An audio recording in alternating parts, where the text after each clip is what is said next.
Well, ladies, even I had tears in my eyes when reading Jordan Travis's announcement yesterday with his medical retirement from the NFL. And certainly he tried. He rehabbed after that incident November 18th, 2023, when FSU was down 13-0 to North Alabama, and it was just one of those freak things, and his leg obviously was never the same, and it's just so upsetting, obviously, for what Florida State had in front of them that season, but also just upsetting because this is, I think, one of the best humans that we've seen play football, play the game of football at such a high level as far as quarterback at FSU, and be able to take that program back to the great heights that it once had, and now he can't play football again, and my heart breaks for him. Yeah, it's very unfortunate, and to that point of the good person, I think that's one of the things that really has stood out with Jordan Travis, and even in a time when I've never been a Florida State fan, and I've always kind of like aggressively rooted against them. It was hard to with Jordan Travis for me because I really liked him. I liked the kind of that person, but also what he was able to do on the field, and everyone talked about his size and stuff, and I felt like he was able to overcome a lot of that, and he had the Noles a really fun team to watch for a stretch of time. And I think that when something like that happens, it's devastating in general. You never want to see somebody get injured. But then now it's the end of a career of something he's been doing for a very, very long time. And had to make that decision probably wasn't an easy one. And we've seen other players in the past have to make that decision after injuries too. And every time you talk to one of them, it's life altering for them because this was their whole life and their world for a really long time. And now suddenly it's gone. I just can't help but feel like this is either going to be a coaching career or a media career. One or the other has to come about because Jordan Travis is a great example of someone who loves the game of football. Exhibit A, the fact that people wanted to move him to wide receiver. They wanted to move him to tight end. He aggressively insisted, no, I am a quarterback. He dug his heels in. Mackenzie Milton transfers to Tallahassee. He says, no, I will compete. I will be the starting quarterback of the Florida State Seminoles. And then he was. And he is the one who led them to heights we hadn't seen in a decade's time. Kind of crazy. Mackenzie Milton also suffered a terrible leg injury, but he was able to come back from that. And so you said. He came back, but he never actually was able to have a pro career either for that part. And now he is coaching at UCF or Tennessee, because he followed Heupel. So I think there's some merit to this idea of if Jordan Travis wants to go that route, he can. Did you see Jared Verse's tweet to Jordan Travis? I did not. Okay, so he, of course, and Jordan Travis got to play together at FSU. And Jared says, not many people love the game of football the way you do. Watching this chapter close hurts, but seeing the strength, heart, and grace you've shown through it all makes me even prouder to call you my brother. I'll never get to sack you like I always dreamed, but I'll be in your corner. Love you, and I can't wait to see where life takes you next. And that's the type of stuff, right? It's farther reaching than just one person. It's every person that Jordan Travis touched in his time at FSU, and it just feels like we don't normally see someone have to retire before they ever get to take a snap in the NFL. And so, it's a bummer. And of course, it brings back all those memories for the FSU fans. First, they had the COVID basketball. In that whole stretch of the final because I know I've been hearing, obviously, since it was announced yesterday, the rest of the shows on the Frangie Show talk about it. And they're all like, why did you have him taking off running in that moment? And there's going to be so many what ifs for Florida State that year of them getting into the college football playoff. But then also now a lot of what ifs for Jordan. For not getting in. And then now for Jordan Travis. And I'm sure there's those moments where he's like, if I didn't do this one thing, I could still be playing or at least be on an NFL team. I'm not sure how much we were going to see of Jordan Travis anyways. That's a whole interesting conversation. Is would he have been good at the next level in the NFL with the Jets or with another team? I don't know because of the lack of size and stature. But certainly it would have at least been fun to see him take snaps. And especially behind Justin Fields. Not that I'm saying they are right. They're not the same player, but there's some athletic. Being able to move around. There's some similarities. Create some things when they need to. Correct. If the pocket collapses, they can create things on the run if they need to. And again, to the idea, both went to two schools. Both went to two schools. Both need or perform at their best when there's a solid run game as a part of the offense. And that's why I thought, I was like, man, pretty good landing spot. And especially last year when he was behind AA Ron, I was just like, okay, well, maybe if he goes off to do some more ayahuasca, Jordan Travis is just hanging out and he's ready in Florham Park. You had to be concerned, I think, Taylor, because we never heard, Jordan Travis is medically cleared and now he's practicing. And yes, he's QB2 in New York, right? So that's what gave me indication that something has gone wrong. And it does remind me a little bit of the Alex Smith injury where he ended up having to have so many surgeries. Yeah. And so I hope that's not the same for Travis. Yeah. And I remember multiple times last year going back to that depth chart and waiting for them to say he wasn't out, it never happened. And so I did start thinking of concerns. And then you start seeing other players like a Nick Chubb, who did both legs, completely shattered both legs, like every CL you have in the legs. He did it on ACL, MCL, PCL. all of the CLs. Yeah. He's torn on both knees, and then he has videos of him like hurtling over. Is that going to transfer to? I'm interested to see Nick Chubb on the field because they talk about when you're a running back and making those cuts and kind of getting those hits and stuff like that. Is that the same of being able to just kind of like stand up and vertical jump over a hurdle? I don't know, but then it's kind of sad because you're like, man, someone like this, not for Nick Chubb, it's incredible that he's able to still go. But then Jordan Travis is like, man, like this guy's had this twice and he's out there still playing. But unfortunately, that's injuries, and that's the really sad part of football too. And we always talk about it when we're talking about preseason games of you don't want something like that to happen in a preseason game but at the end of the day, an injury is an injury, and it sucks no matter what level or where it happens. Yeah, obviously I'm not a doctor, but my guess is when it's tendon stuff, you can rehab that, repair that. And when it's a dislocation, sometimes the nerves don't necessarily come back the way they were supposed to. And that's the unfortunate part about those types of injuries. All right, Taylor, you had a tweet yesterday that our guy Travis Hunter is just hanging out in Jacksonville at Ale House. We need to have a great debate. I tweeted out the poll yesterday about what is your go-to order at Ale House. Maybe we need to make a question of the day. Is Ale House American? Because I can tell you this. Taylor and I had quite the debate. We're on the same side of the aisle when it comes to is Ale House good or not. But I will tell you this. My parents live in New Jersey, and every time they come to Florida, it's the number one place they want to go to. Yeah. At least in the Orlando area. They have more local spots in Jacksonville that they adore, including many of our wonderful sponsors here at 1010XL. But when they go to Orlando to go to Disney, to go to the timeshare, the first place they go to is Ale House. They want mountain melts and zingers. So for me, I think it's American. Evidently, Taylor Dahl's tweet sparked this debate of whether or not it's actually good or not. Yeah, it turned into a little bit of, it was funny because it turned into food debate and then also just people loving Travis because they're like, he's out, he's one of us, hasn't taken his Jaguars hat off since he got drafted. And I think that's so adorable. But I do think there were I am a Ale House fan. I love a Zinger Mountain Melt. And it's funny to your point, Mia, because I have friends that don't live here anymore and live places where there's not ale houses. And every time they're like, I'm going to be back this weekend for a few days. Let's go get a mountain melt. That is the thing they want to do when they come back. So I'm like, maybe my friend group just likes super greasy French fries and chicken. I don't know. My parents who don't eat greasy food are right there with them. I mean, in college, we would always go split the chicken nachos because a few comments had the chicken nachos on my post. It feeds so many people. Yeah. And obviously in college, or at least when I was in college, we didn't have any money. So we would split everything. Yeah. And then we would always get the dessert. The Captain. Yes, Captain Jack. Yes. And that is split that as well. I'm not even a sweets fan. Let's also look at it from this perspective. Travis Hunter spent his formative years before he moved to Georgia for high school in West Palm Beach. He's a Florida native. Yeah. Again, if we're talking about brought him home. People coming back to Florida and it's the first move, I'm here for it. Yeah. By the way, Leroy Butler on April Fool's Day, on April 1st, tweeted out, the Jaguars should hope Travis Hunter falls to them or move up to get him and team him up with Brian Thomas Jr. And let him play both ways, Rookie of the Year style. I remember that tweet, actually. And then again, I always remind people who are especially familiar with Twitter, Leroy Butler is then in parentheses blue check next to his name. That's what I remember. Because he's not actually verified because you have to pay for that. He's just like, I'm real. He's just trying to make sure that you know that is the real Leroy Butler. So when was the tweet? When did he send April that? 1st. Okay. Oh, on April. So 6 days later, that's when conversations that James Gladstone and Andrew Berry were actually able to make the transaction, at least in theory. They saw Leroy's tweet. That's what I'm saying. We need to give credit to the Hall of Famer and obviously friend of the program. Speaking of Travis Hunter, Tyler Dunn, of also a friend of the program of golongtd.com, has an article on Travis. And here's a couple things that I learned. Major League Fishing professional Matt Becker spent some time with Travis Hunter and believes Hunter could have been a pro bass fisherman if he so desired.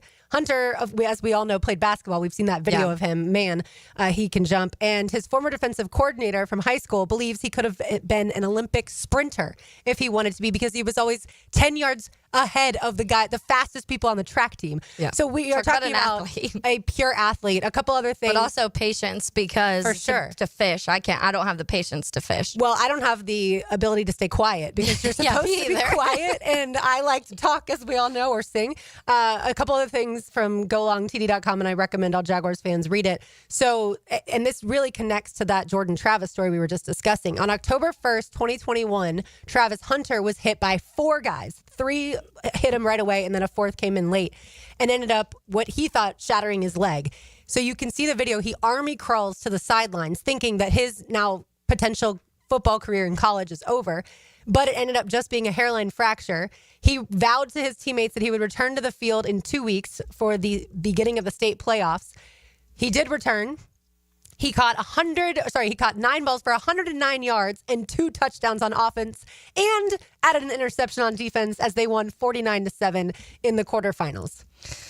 Yeah. So injured and able to do all that. Yeah. There's just so many good things and traits that I think we're going to continue to learn about Travis Hunter. And I think that it's a little unfortunate, and I'm trying to say this in a very nice way, the Colorado, Deion, Shador part of all of it and that connection, because I don't think he was highlighted enough in the person that he is. And I think he I don't know if anybody ever was like, he's like Shador, but I just don't think we talked enough about. We talked a lot about the player, but not the person that Travis Hunter was, just because of all of the other personalities that were surrounding him.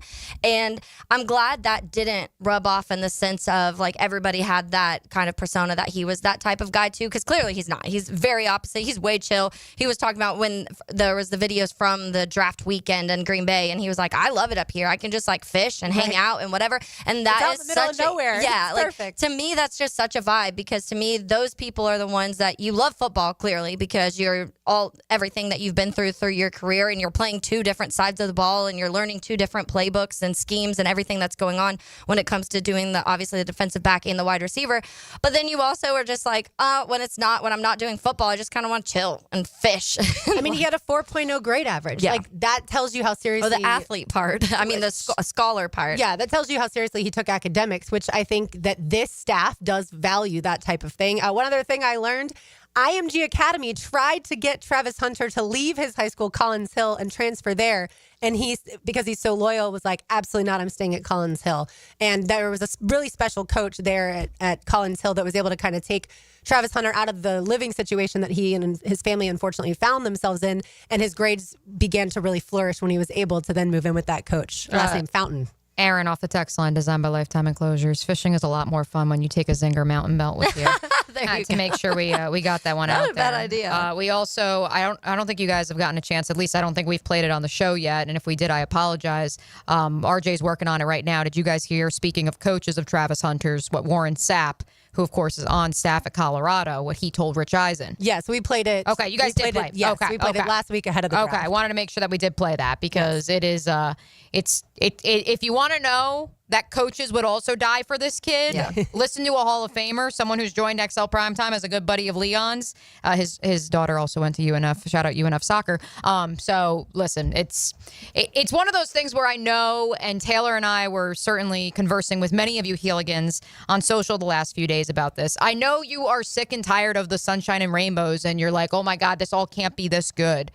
I don't know if it's going to work out. But what I can tell you is if he is the one blue chip math changer on all 32 teams' boards in this draft, and is considered by many teams to have been the best prospect in the last however many drafts, and with however many drafts are still to come in the next 2 to 3 years, that for me is where I say if he is ranking that high above not just the collective this year in a quote-unquote down class that didn't have marquee talent, and is still rising above the talent that we saw from last year's class. People forget. Name some of the names in the first round of last year's draft. Certainly the 6 quarterbacks. Yeah. Malik Neighbors, Brian Thomas Jr., Marvin Harrison Jr., Brock Bowers. A lot of offensive guys, but then even when the stretch of defensive guys started going, it was a lot of corners like Terrion Arnold and a lot of guys that played really well this last year. So that's where I look at it and I say, all I can tell you guys is I don't know if he's going to play every single snap on both offense and defense. But what I can tell you, and he's not. I can tell you that. Well, at least not initially. There's no chance that they're going to bring him in the first game and have him play. Not year one. I'm not saying year one. Yeah. He's not year one. I can definitively say he's that. not year one. He's not year one. Year 6, I'm talking, Lauren. 716 wants us to play it again. So, RJ, if we have it. We will do it on the other side. Rules. Sorry, my bad. We have EJ Snyder of Bootleg Football coming up, so I want to break down the draft with him. So we will do that when we return. You are listening to Helmets and Heels on 1010XL 92.5 FM. Sports sounds better on radio. I love it. You get the most live sports on 1010XL. Jimerson Burr is a full-service, Florida-based commercial law firm dedicated to helping businesses manage risk, maximize opportunities, and move their company forward.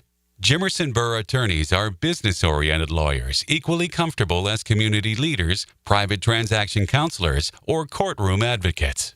If you have a legal issue of any kind affecting your business, contact the firm at 389-0050 or jimersonfirm.com. My son had a meniscus surgery a couple of years ago. When it's smooth as silk, Dr. Kevin Murphy did it. Was playing tennis in 2 weeks. This is Patrick Malarkey, and I highly recommend Southeast Orthopedic Specialists. David Garrard here. I've had the PRP treatment from Southeast Orthopedic Specialists, and my knees are really doing well. Platelet-rich plasma treatment may be the answer for whatever is hurting you. Southeast Orthopedic Specialists. It's Work Zone Awareness Week, Florida. Every year, lives are lost in work zones because of speeding and distractions. When you see orange cones, remember, slow down, follow the signs, and stay focused. Workers are counting on you to get home safely, and so are their families. Let's work together to prevent crashes and save lives. A safety reminder from the Florida Department of Transportation. Slow your roll. Safety's the goal. When it comes to my opinion, I love dropping the hammer. I'm Hayes Carlyon. Listen for Hammer Time with Hayes weekdays on The Frangie Show. Hammer Time with Hayes, driven by Southside Kia. Online at southsidekiajacks.com. Hey, Hicken here, or just call me Dreamfinders Danny. For a limited time to ring in the new year, Dreamfinders Homes is offering an amazing 4.99% fixed interest rate. Now's your chance to lock down that rate and get in the game. You heard me right. It's 4.99 fixed interest rate on select move-in ready homes. Visit dreamfindershomes.com for sales event information and get in the game. Interest rate available on select move-in ready homes. Restrictions and limitations apply. Go to dreamfindershomes.com for more details. Raise the stakes on excitement at Best Bet, your go-to spot for unbeatable entertainment with locations in Jacksonville, Orange Park, and St. Augustine. Not a poker pro? No problem. Get in on the casual games like Ultimate Texas Hold'em and one-card poker. Hungry? Fuel up your game. We're serving up delicious bites and craft cocktails, and we're open late. For details, visit bestbetjacks.com. That's bestbetjacks.com. Best Bet, your go-to spot for a thrilling night. We're certainly facing interesting economic times. For me, it's comforting to know my money's in good hands with ITP Partners. Jacksonville guys taking care of my Jacksonville money. Experience? Yeah, that's Chris Bryan, Jeff Hartman, Reagan Wright, Dan Abel, Scott Regner, Janice Cobb, and Reed Wingate. They have the expertise and knowledge to take care of your money. For more info, go to itppartners.com. ITP Partners, they're my financial partners for life. Non-compensated client testimonial may not be representative of all client experiences. No guarantee of future performance or success. Mother's Day is coming. Don't run out of time. Small Cakes has sweets she'll love from you and the kids. Mention 1010XL to get 10% off now until Wednesday. Cupcakes to brownies to ice cream. Customize it so it's unique to mom. SmallCakesJacks.com. Free Comic Book Day. Hey, I'm Ben Kay, owner of Gotham City Limit, your local comic shop, inviting you to the Community Party of the Year, Saturday, May 3rd. Free comics, free food, huge discounts, and more. Let's take Free Comic Book Day to the limit. Gotham City Limit. Looking for a fun-filled evening that the whole family can enjoy? Discover the thrill of indoor football, a fast-paced, action-filled sport where excitement meets family fun. Check out your hometown Sharks on Saturday, May 3rd at 7 p.m. Ask about our family 4-packs, 4 tickets, 4 $10 vouchers, and a $20 Owl's Pizza gift card, all for only $100. For tickets, go to jacksharks.com or call 904-621-0700. Go Sharks! Prosser here. The Sharks look to get back in winning form this Saturday while you enjoy a fun-filled evening. Ask about our family 4-packs, 4 tickets, 4 $10 vouchers, and a $20 Al's Pizza gift card, all for only $100. Discover the thrill of indoor football, fast-paced, action-filled, family fun, and check out our hometown Sharks. Saturday, May 3rd, kickoff 7 o'clock at the MyStar Memorial Arena. For tickets and the family 4-pack information, go to jacksharks.com or call 904-621-0700. That's 621-0700. Go Sharks! Are you struggling with hair loss? At IHRS, we understand because we've been there too. We're dedicated to finding the best solution tailored just for you. My hair looks great. It was thinning, and IHRS restored my hair. It's now fuller, it's thicker, voluminous. It's made me feel great. With the latest technology and FDA-approved laser therapy, PRP, and non-surgical hair addition, we offer guaranteed solutions for men and women. With over 35 years of experience, IHRS found a hair restoration for us, and we can find one for you. For me. For me. And me too. Visit hairforme.com or call 904-777-IHRS. Get a free microscopic analysis and get to the root of your problem. This $395 analysis is yours for free. Call 904-777-4477 now. 1010XL is presented by Farah and Farah, exclusive injury law firm of the Jacksonville Jaguars. Protecting you and your family. Call 396-5555. Jacksonville. Now, another great guest on the Checkmate Coatings phone line. Hello. Your floor's missing piece. Well, I asked Todd McShay from the Senior Bowl the other day who is the most dynamic offensive player in the draft, and he said Travis Hunter. It ain't even close. Rich, his appetite for the ball and to just be on the field, I've never seen anything like it. And I've been around some bad ones. I've been Jerry Rice, Randy Moss, Derrick Brooks, Ray Lewis. I raised Ray Lewis. I mean, I'm telling you, this kid's That is the voice of one Warren Sapp. This is the voice of one EJ Snyder of Bootleg Football, kind enough to join us from out in the Pacific Northwest. Of course, does a great job of breaking down the entire NFL draft, and we're excited to recap it with him here on this Thursday edition of Helmets and Heels. Hi, EJ. How are you? I'm good. I'm recovering. How are you, ladies? Hey, feeling the same way. I feel like Taylor and I have described it to every person who's come into our office as I'm swimming back to the surface after being underwater. I'm sure you feel the same way.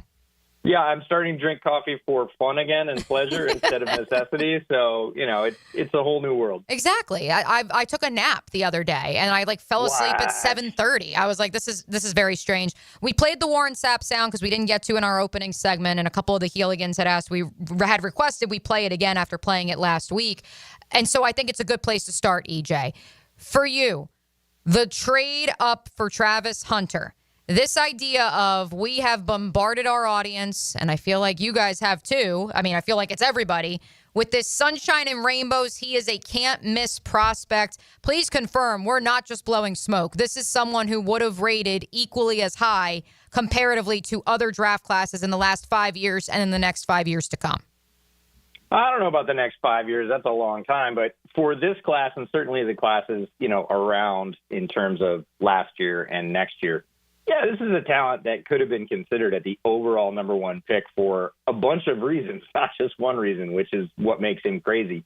But no, you're not just blowing smoke. This is an athlete that can turn the favor for your football team on either side of the ball, and that's rare enough. And when you watch him as a cornerback, which is where I started with him, you see all the gifts. And so I started off saying, hey, he's got to be a corner in the league. If we're going to split, if we're going to do load management for him in the NFL, which is probably going to be necessary at the next level, he should be a corner. And then about a month later, I was finishing up wide receivers, and I was like, yep, I should study him differently as a wide receiver. I know he's good there, but I should see where I need to slot him into this class.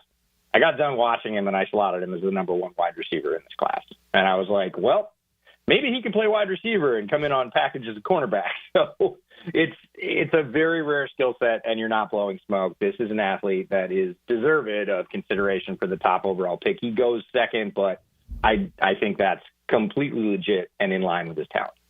EJ, when it comes to the trade package that happened between the Jaguars and Browns, because that's going to be another conversation, and we've talked about it on this show, that you won't really know that full value of the trade for several years because the Browns have picks next year with it, and then also you kind of have to see the talent come out of that. But what was your initial reaction of what the Jags gave up and what the Browns gave up? Well, it was a heck of a move by your new GM. Like he wanted to put his stamp on his first draft, and boy, did he. It was not boring, that's for sure. And the bottom line with any draft pick and any trade, so any sum total of draft picks, is if Travis Hunter is the player that Jacksonville thinks he is on either side of the ball, whatever they think he is, nobody's going to care about the draft picks. For all the hits, and you can go back as long as you want, there is nobody that's really successful in the NFL and people are grousing about, yeah, well, they still shouldn't have given up anything for. Like, if you win, that's it. Nobody cares about the picks. Overall, I don't think it's that bad, given the talent. We'll see. Now, anything can happen. We know that. I heard you guys talking about injuries in the lead up and, Jordan Travis and all of that. Like, there is no certainty in the NFL, but if he comes out, Travis comes out and plays well, nobody's going to come back to the compensation, ever. I totally agree, EJ. When it comes to pairing Travis Hunter with Brian Thomas Jr., it feels like, honestly, the Jags almost have two wide receiver ones. I think you could go to either side, and it really depends on the play call, and you've got a creative head coach who can use that advantage. Some coaches are a little bit more rigid. Like Liam Cohen can come in and say, hey, this is the hot hand, or, look, they've got an injury at corner, so we're going to force it to the other side without swapping sides for receivers. Some receivers don't like to do that. He's going to be able to use Travis all over the field because of that versatility, not only, opposite sides of the field on offense, but opposite sides of the ball on the field. Tremendous amount of flexibility, and Travis is used to playing sort of all over and both ways. It's going to give them a creative advantage that lets them go, series to series, down to down, week to week, and say, we can push it to either side of the field because we think we've got an advantage over whoever you're playing at corner because you can't cover them both. You probably, outside of a few teams like Denver, don't have two cornerback ones, and we have two, like you said, whatever you want to call them, 1A, 1B. We have two options we can go to with sort of equal confidence in just about any situation on the other side of the field. We can just flip-flop that advantage for us, and really have you try and prepare for that during the week is even harder. Time is really limited in the NFL, and if you come in not knowing which threat you're supposed to be focusing on, it just makes it tougher for opponents. EJ Snyder of Bootleg Football is our guest on the Checkmate Coatings hotline. Check him out on X at FootballEJ. Of course, you joined us just a few weeks ago, EJ, because you had not given us your cornerback and safety rankings, and we went through the list of defensive backs. I don't believe Caleb Ransaw or Raywan Lane, how we determined it's pronounced, Rayan Lane. I don't think either of those two were on your final top 10 list for the safety or defensive back positions. But here they are, Jacksonville Jaguars, certainly one a day 2 selection, the other a day 3. What do you make of the Jaguars' decision to fortify a room that many thought, oh, you already have 5 or 6 guys there, but their decision that we can improve both the secondary as a whole, but specifically the safety room?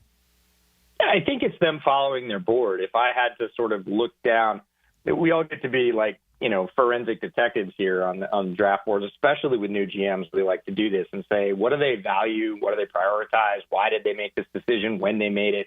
Why did they choose to trade up, trade down, and start to sort of build a book on a GM?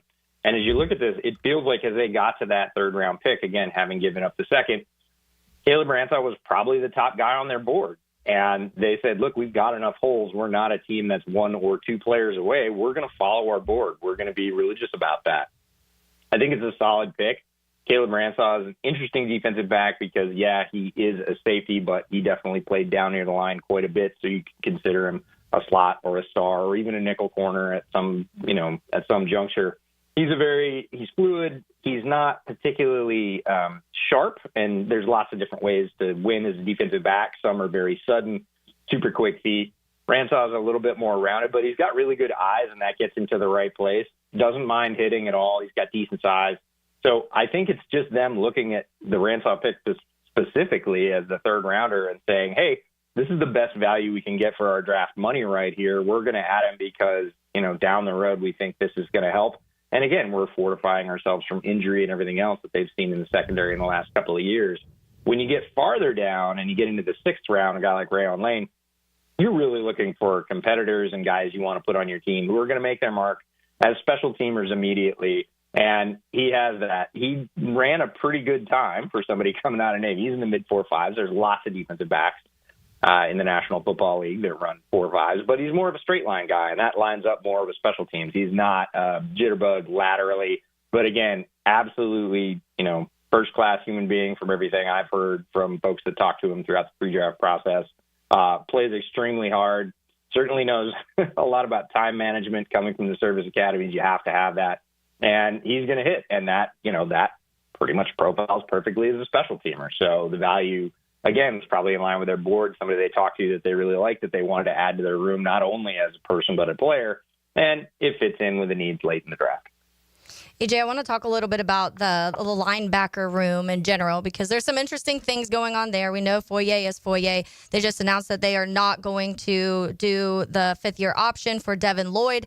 I personally have not ever really been the biggest Chad Muma fan. Ventrell, we saw flashes of this last year, and then they go and they add both Jack Kaiser and Jalen McLeod in this draft for this year. So tell us a little bit about your thoughts on both Kaiser and McLeod and then how that linebacker room could possibly shake out. Yeah, it is a fascinating question because Jacksonville loaded up on linebackers a couple of years ago when they did Lloyd and Muma. And I thought, well, they're set. I like both those players. Again, they've had not the most successful NFL careers so far. I think the Devin Lloyd thing really comes down to money. If you're going to pick up that 5th-year option, he becomes one of the higher paid linebackers, and you're going to have to just pay that based on the scale. They don't necessarily think it's worth it. And that's okay. I understand that. But the selections this year, Kaiser and McLeod, I almost would have flipped them. I think Jack Kaiser is incredibly solid. I said this on our draft live stream that he's assignment sound. He's a guy that you can put out there and you know that he's going to be in the right place at the right time. Is he a sort of table turner or difference maker? I don't see him that way. I see him as more of a steady, sort of in the middle linebacker. Like Jack Kaiser was one of the most in the middle guys that I scouted this entire draft process. There was not a lot of bad. There was not a lot of great. But he's very steady, and some coaches want that. And then you get down to the next one, Jalen McLeod, the edge from Auburn, and I think he's really interesting because one of the most high-profile players in the draft was Jalen Walker, and it was the question of, hey, is he an inside linebacker? Is he an outside linebacker? Is he an edge rusher? Jalen McLeod's very similar size. He's not as explosive, which is why he went in the 6th and not up in the 1st. But he is incredibly patient, and, man, is he a technically refined football player. It looks like he's been at football camp since he was like 6 years old. Great eyes, great feet position. So it doesn't matter to me as much that he's not as fast or explosive because he doesn't get himself in the wrong space. He uses his eyes to get himself in the right space. And when he gets there, he comes correct. He's a form tackler. You don't see people losing him either on fakes of their own or like ball fakes with his eyes going to the wrong place in the backfield. Just an incredibly solid, repped football player who looks like he's been doing this job for a very long time. So I think he's really interesting and feels like a great value way down in the 6th. Well, they completely overhauled the offensive line between free agency, certainly in the draft, EJ. Let's talk about the tallest and heaviest player the Jaguars drafted in offensive lineman Wyatt Milam, coming in at 6'6" and 317 pounds. Obviously, we know the stat that he hasn't allowed a sack since 2022, but what do you like about Milam? I'm really interested to see where they play him. I had him as one of my top guards on the board. He played tackle at West Virginia, of course. It really feels like he struggles with speed around the corner, so you're going to mask a lot of that if you go into guard. And he has so much power and torque in his upper body and his forearms and his hands. Once he gets his grip on you, that rep is pretty much over. So if he can make contact in a good, solid way, you're not really going to get by him. Drops the anchor really well, never takes him more than about a step and a half, or hop and a half to set against bull rushers. So I thought he was one of the best guards, power guards available in this draft. Really interested to see where they deploy him. But, yeah, like you said, so steady, doesn't give up pressure, has good eyes, and I think is really built to succeed at guard in the NFL. I don't think that's a backhanded compliment of, oh, he can't play tackle, he must be a guard. I think he's going to be a really good guard if they put him there. they put him at tackle, I'll be really interested to see how much help they have to give him and, what their coaching points are on basically buttoning up that outside shoulder against NFL speed, which is a different level than he faced in college. Yeah, and certainly as both Jordan Reed of ESPN predicted, and we did on this show as well, EJ, this idea of the Jaguars targeting someone early day 3 or on day 2, as they ended up doing with Wyatt Milam out of West Virginia, who offered that guard tackle versatility as they feel through this first year of Liam Cohen, James Gladstone, the pieces they inherited from the Trent Baalke, Doug Peterson administration. By the way, I would bet left guard as of now. Is that what you bet? Yep. Yeah. Left guard is where I fully anticipate he's the successor to Ezra Cleveland, or he pushes him so much in training camp that potentially Ezra becomes a potential trade piece. As we span the Jaguars 2025 draft class with you, we've saved the best for last, EJ. I'm curious your take on the 2 running backs, because I know a lot of folks at the national level like yourself were pretty high on Bashal Tutin. Yeah, I actually like both these running backs, but I'll talk about Bashal Tutin first because he's the most explosive and literally the only knock I have against Bashal Tutin, and I know medicals were certainly a factor, but we'll talk about that in a second, is fumbles. And sometimes when you see guys move up a level in competition, which he did in college when he got up to Virginia Tech, his fumbles really exploded. He had 9 in the last 2 years he was there, and that's just not acceptable at the NFL level. You can't put the ball on the ground. So he's got to solve the fumbling problem. A lot of people cited the injury, but I didn't worry as much about the injury because even when he came back from a knee injury and was still wearing a brace and was very clearly like running on one leg in terms of power, he was still outrunning guys in his conference. And there's a lot of fast guys in his conference. So once he took the brace off, it was over. He is one of the most explosive backs in this entire draft. I love his vision. He's certainly more of an outside zone guy, but he's going to give you that big play potential from anywhere on the field. Now that he's even a year further removed from the injury, I'm not worried about that at all, but he's got to hold on to the football. And then way down at the end of the draft, 7th round, they get LaKen Allen out of Syracuse. I'm a big Orange fan. You know this, me. I grew up in upstate New York, and LaKen is one of my favorite backs in this draft because he is one of the best pass receiving backs in this entire draft. He's also a dog in pass protection, and that's going to get him on the field earlier.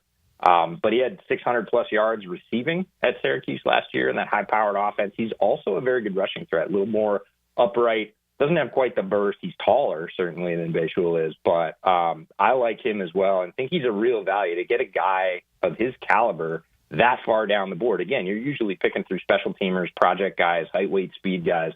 LaKen Allen is a polished football player, and he can contribute right now. I don't know where he's going to sort out in that depth chart. Kind of depends on who the Jaguars keep and who they promote, but he's going to be a valuable piece down the road for basically zero draft capital. So are you telling me that you wouldn't have traded a 3rd-round pick to go get Woody Marks as your premier pass-catching running back like another team in the AFC South did? Because guess what? We have LaKen Allen here in Duval County. Yeah, I actually like LaKen Allen better than Woody Marks, and I know that's going to catch me a lot of ire from other folks. I had them very close on my board, but if I had to pick one coming down and pass catching was the thing that I really wanted, I would have gone with LaKen Allen because he is a better pass protector than Woody Marks. Good to know. Good to know. And yeah, we also learned it's LaKent, not LaQuint, like everyone else has been saying. EJ, thank you so much for your comprehensive work, not just obviously joining us, but all the work you did on the draft as well. Hey, Lauren, I really appreciate it, and I appreciate y'all having me on. It's always fun. And you are my capper. You are my final draft recap, interview honor. podcast. And now I get to shut it down and go on vacation. So I'm incredibly excited. Thank you all for that. Where are you going? Yeah, I was going to say, where are you going? And what do the boys of Bootleg Football do when there's no NFL draft to be talking about? Well, we have to be forcibly removed. They need to pull us away with pliers, and that's healthy too. That's the mental break we need. I'm not exactly sure. I haven't had a lot of time to figure that out. So guess what I get to do today? Figure out vacation? Is that what we're doing? Yep, that's right. That's right. We're figuring it out. So I got a couple of weeks here. Highly recommend Rincon, Puerto Rico. Puerto Rico. Very nice. It's amazing. You'll absolutely love it.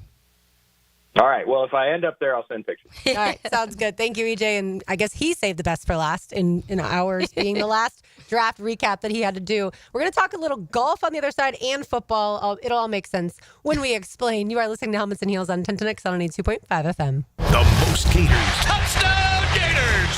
The most Jaguars. That's a touchdown for Jacksonville. 1010XL, radio home of the Gators and Jags. A lot of companies will tell you they're the best. At Custom Tree Surgeons, they show you every time. Custom Tree Surgeons has built an all-pro team. Every tree service professional has years of experience, continually trained and certified. They know what, when, and how to handle any job. It gets done efficiently and quickly by a team of experts. So for tree trimming, removal, stump grinding, and emergency services, forget any name other than Custom Tree Surgeons. There is no job they can't do better. Go to website CustomTreeSurgeons.com.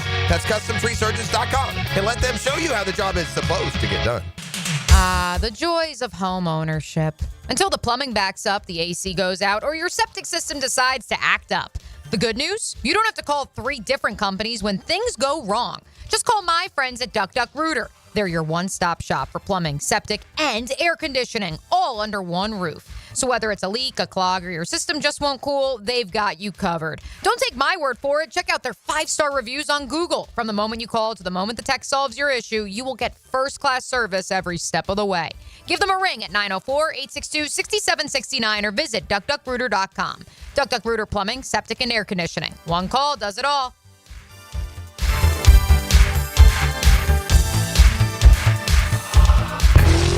I'm with Greg from Cycles of Jacksonville. You're on-road, you're off-road, now you're on the water. Greg, tell everybody what Coach and Honda is offering in the form of boats. We've got the Honda boat, which is a great runabout fisherman. We've got the Coach boats. They're fantastic for getting out with a family. Nice lay-down beds, all with that legendary Honda motor on them. Check them all out. They're waiting for you. You can see how you can be on the water with Honda or with Coach pontoon boats. Cycles of Jacksonville on Atlantic near Regency. Text Guggen to 641-1010 to the text line designed by Lifetime Enclosures for a chance for you and a partner to play in this year's Coastal Equipment Guggen Golf Open, May 19th at Hidden Hills Golf Club. Score a hole-in-one and win a 2025 Kubota zero-turn mower from Coastal Equipment. If ET makes the putt, you win lunch at Twin Peaks. Chick-fil-A supplies breakfast and Dandy Food supplies lunch. Thanks to our sponsors, Injury Care Centers and Kingfish Pest Control. Fantastic news here. Due to overwhelming response, Beers Diamonds extending their amazing earring and bracelet sale for Mother's Day.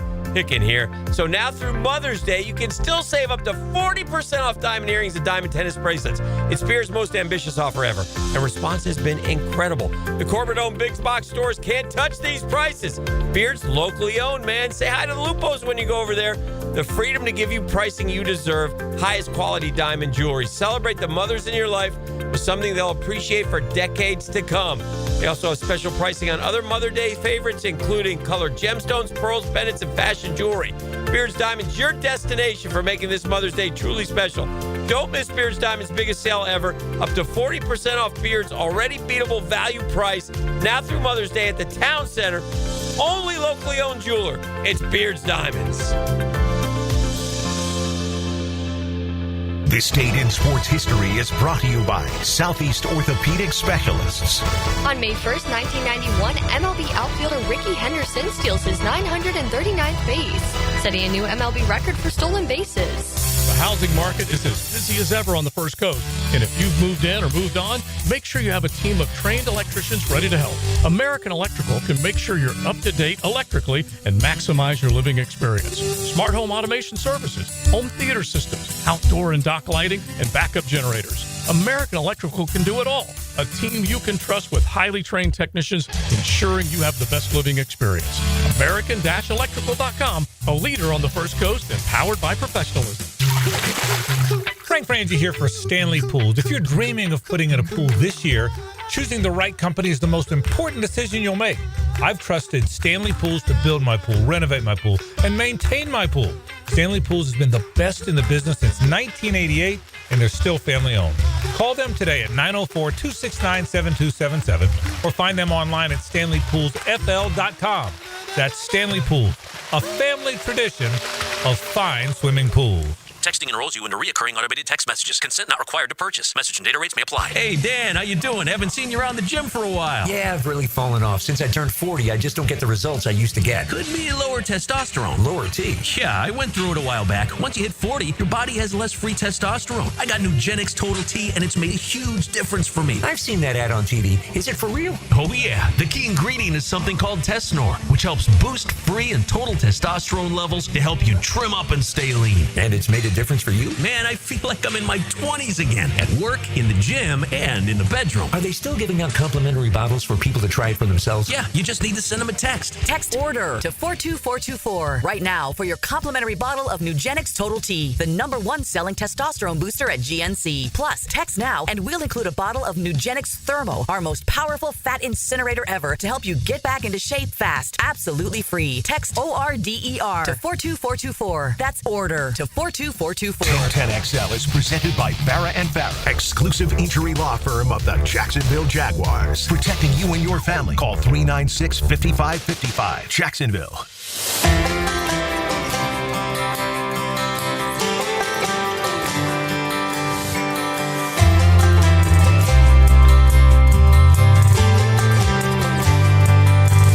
Try the coast of Carolina, catch the Outer Banks sunrise every day of our lives. Find a little spot in Arizona, decorate a band called Low Cash, who I love their original song that most people know if they listen to country, I Love This Life. And this is their newest #1 hit, Hometown Home, which I also love this song. But the great news is Low Cash is coming to the Constellation Furyk and Friends event in obviously October of this year at Timuquana. It'll be October 3rd through October 5th. And the tickets go on sale today for Constellation Furyk and Friends Golf Tournament, the 5th annual, presented by Circle K. So make sure you go get your tickets. They will have 2 shows. The Low Cash show will be on Friday as soon as the round ends, around 4:15 p.m. Helmets and Heels may or may not be live at Constellation Furyk and Friends on Friday. And then on Saturday, they have Love and Theft, another country band coming to play. And also, again, when the round ends, so somewhere around 4:15. But That's so go to fun. Ticketmaster.com. Go get your tickets. It's going to be an absolute, just spectacular day of golf. We know that already. But also the music. It's the new community concert series. And so that's another added element. We already know it's just absolutely a beautiful golf course. Timuquana is a gorgeous place. And it's right across the river from downtown. So you get that lovely view. You can also take a boat if you want. You can take a river cruise. That would be so much fun. The tickets start at just $25 for general admission. You can also upgrade your tickets and go to the Circle K Party Porch. Then the Tailgate Village, that has football because, of course, it is football season in October. So you can watch football. You can go visit the food trucks. They have craft beverages. And then they also have a family-friendly area called the Baptist Health Family Lounge and the Kids Zone. I'm curious. So does this replace then the Tuesday concert? Is this kind of the play? Excellent question. The email that I received this morning from Chris Reimer that detailed all of these events didn't mention the Tuesday concert. So I don't know if this is in lieu of that or if this is in addition to that. Certainly, if Chris has more information, he can always hit us up and let us know. But I just think that when you blend golf, beautiful weather, football, and now country music too, literally it's made for us. Now we just got to hope and pray that the Jaguars schedule, when it's released in 2 weeks' time, that they are away that weekend.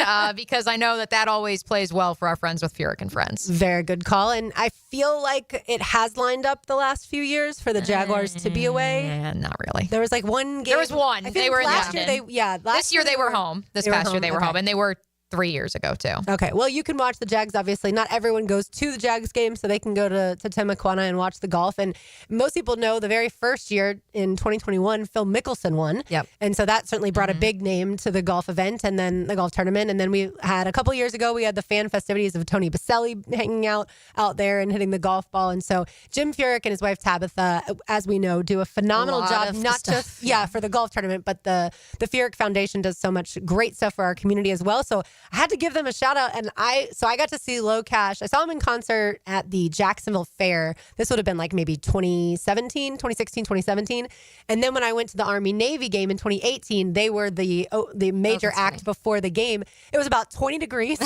They were freezing. I remember seeing pictures of you from that. Yes, I got a picture with them. Yeah. Because, in Philadelphia, there's not a ton of country music fans lining the place and the stadium. And so, hung out there, got got to see them. It was so much fun. Like a little chilly, like I said. But yeah, I'm just excited for this tournament to keep growing every year too. And we had that awful incident a few years ago of someone tearing up the golf course. Like hopefully that kind of thing never happens again. Yeah, this is my first probably like real experience of it. We weren't there. Was I out? Was I gone? I think you might have been gone because we did the show live. Oh, I think I was in Chicago. I think I was in Chicago that week because I was like, hold on, where was I? But then the previous years, obviously, we weren't full-time show and you guys were, so you were out there. So I'm excited this year to actually be able to experience because I feel like everybody in the building always comes back talking about how much fun they've had. And it's like a mini Players, right? Like the people watching is certainly there. There's just not the volume of people that you get at the Players Championship as far as like 100,000 on the course every day. But they do just a great job with everything. And each of those little areas, like I referenced, like especially the Circle K party porch, that has a great vibe. But everyone's just in a good mood, and it's an absolute blast. If you've never been, like I said, tickets go on sale today, Ticketmaster.com, and then the music shows will be Friday, October 3rd, somewhere around 4:15 p.m., and then Saturday, October 4th, also around the same time. Low Cash on Friday, Love and Theft on Saturday. It's going to be just so much great fun. time. I want to read can I read a tweet real quick that I saw the other day, as we've obviously been talking a lot of Travis Hunter. And so somebody tweeted, and it just made me giggle a little bit because it was a screenshot of the Jags-Jets game when the Jags were up 22-17. Devontae Adams takes off for the long touchdown, and the person covering him was Devin Lloyd. And it was like, if it weren't for the caption said, if it weren't for Devin Lloyd covering Devontae Adams, we wouldn't have Travis Hunter possibly. We would have had to move up a little farther in the draft to get Travis. Given up a little bit more, and actually maybe it would have had to have taken a Godfather offer for it to happen. Yeah, well, speaking of social media, you also saw something on Shedeur Sanders and the Browns and Dylan Gabriel earlier, Taylor, so we will get to that and some rookie quarterbacks on the other side. You are listening to Helmets and Heels on 10 to Nix on 92.5 FM. Something's coming on with the computer. Are you receiving my signal? Speak into the microphone, Squid Brain. He says he's found the main controls to the power beam here. XL. It's May, and that means it's Founders Month here at Sonny's Barbecue.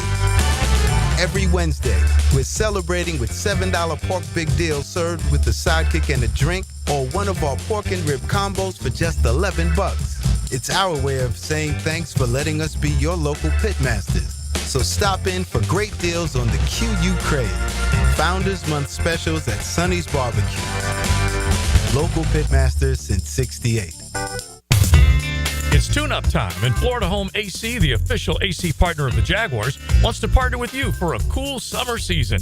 Tune up your AC unit right now so it's running at peak performance when you need it most. Just call 777-4300 and order a tune-up for just $59. Keep your unit humming at optimal level. Log on to FloridaHomeAC.com and take advantage of their savings. Keep cool with Florida Home AC. That's 777-4300. David Garrard here. I've had the PRP treatment from Southeast Orthopedic Specialists, and my knees are really doing well. Platelet-rich plasma treatment may be the answer for whatever is hurting you. Southeast Orthopedic Specialists. My son had a meniscus surgery a couple years ago. Went smooth as silk. Dr. Kevin Murphy did it. Was playing tennis in 2 weeks. This is Patrick Malarkey, and I highly recommend Southeast Orthopedic Specialists.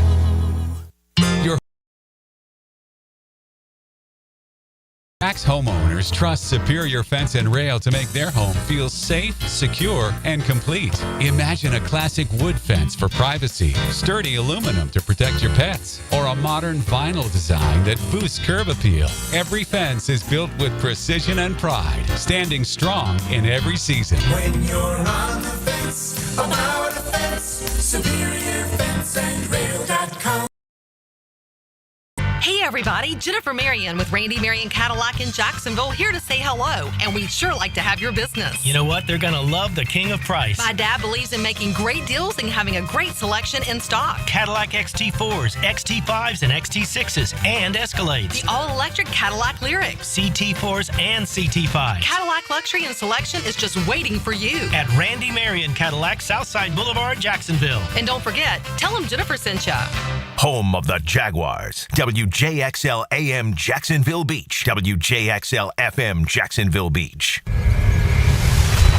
Looking for a fun-filled evening that the whole family can enjoy? Discover the thrill of indoor football, a fast-paced, action-filled sport where excitement meets family fun. Check out your hometown Sharks on Saturday, May 3rd at 7 p.m. Ask about our family 4-packs, 4 tickets, 4 $10 vouchers, and a $20 Owl's Pizza gift card, all for only $100. For tickets, go to jacksharks.com or call 904-621-0700. Go Sharks! Prosser here. The Sharks look to get back in winning form this Saturday while you enjoy a fun-filled evening. Ask about our family 4-packs, 4 tickets, 4 $10 vouchers, and a $20 Owl's Pizza gift card, all for only $100. Discover the thrill of indoor football, fast-paced, action-filled, family fun, and check out our hometown Sharks. Saturday, May 3rd, kickoff, 7 o'clock at the VyStar Memorial Arena. For tickets and the family 4-pack information, go to jacksharks.com or call 904-621-0700. That's 621-0700. Go Sharks! Spring has sprung, and so have the bugs. It's Hayes Carline and my friends at Kingfish Pest Control offer an exclusive $99 spring special. That's right, your initial pest control service is just $99. And if you call today, they'll include a free one-time mosquito treatment. Kingfish Pest Control is family-owned, 5-star rated with no binding contracts, and 100% satisfaction guarantee. Call them now to book your service. Only at Kingfish Pest Control, proud partner of the Jacksonville Jaguars. Say goodbye to glasses and contacts with customized vision treatments at Bowden Eye & Associates. Hey, Hicken here. Dr. Bowden and his expert team bring you all the latest options like Evo implantable Collamer lenses, refractive lens exchange, or traditional LASIK. Tailored just for you. Imagine waking up to clear vision. No hassle, no fuss. You ready to see the difference? Call now or visit BowdenEye.com for a free screening. Bowden Eye & Associates, keeping the First Coast focused. Instant Key. The dealer, Instant Key. 4-722-1111. Instant Key saves the votes for nearly every make and model of vehicle at a fraction of the dealership cost. Fast, honest, and reliable locksmith service. Call Instant Keys, 722-1111. Life is about choices and the decisions you make. I'm David Robbins with Epstein & Robbins. If you're convicted of a DUI, you'll have to face severe consequences. Walking through the doors of the courthouse or appearing at a bond hearing can be extremely intimidating. Without the right lawyer, you're likely to make the wrong decision. Let our team help you make the right decisions in court. Epstein & Robbins, the right choice. Epstein & Robbins, fighting for your rights since 1975. I'm Max Fink with your 1010XL Southeast Orthopedic Specialist local sports update, brought to you by Kuhn Flowers. The defending Stanley Cup champion Florida Panthers are one step closer to a repeat, defeating the Tampa Bay Lightning 6-3 in Game 5 last night, advancing to the second round. The Panthers acquired veteran Brad Marchand from the Bruins late in the season, and he's had an immense impact in his first series with the Cats, including 2 assists last night. Marchand touched on the importance of the team aligning on the same page in his post-game interview. You know, you try to be as best as you possibly can, and everyone steps up at one point or another, and that's what makes a very good team is the depth, and you rely on that, and you trust each other, and so much that needs to go right to win games at this time of year and to move on and around. We had some bounces at the right time and got the first one done. It's 83 degrees at 12:56. Time and temp brought to you by Bueller Air and Plumbing. Stay cooler with Bueller. 1010XL is presented by Farah and Farah, exclusive injury law firm of the Jacksonville Jaguars. Protecting you and your family. Call 396-5555. Jacksonville.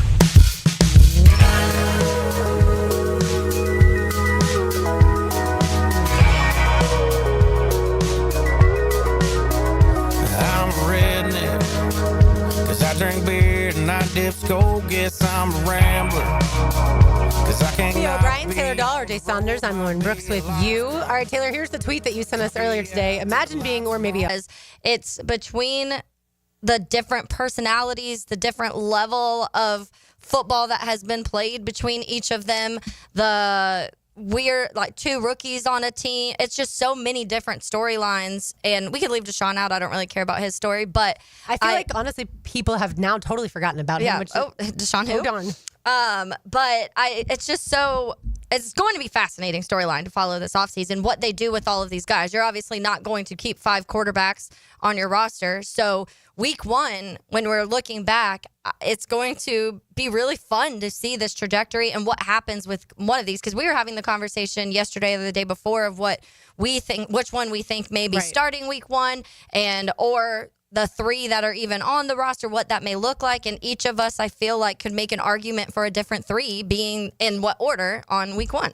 So I scrolled down just because I was curious. And part of this, as on their Instagram? Yeah, on their grid. So you didn't just believe what Taylor said? No. I scrolled down because I wanted to see how many posts they had of Dylan Gabriel, which is 4. Yeah. Part of it, being in the media room on this day 2 of the NFL draft the last 6 years, I can tell you, when you're selected 92nd overall and it's at 10:30, 11 o'clock at night, and then everyone has to turn around and by noon the next day, we've got a whole nother list of names. And Dylan Gabriel, this is a collab with Oregon football, so it's like 6.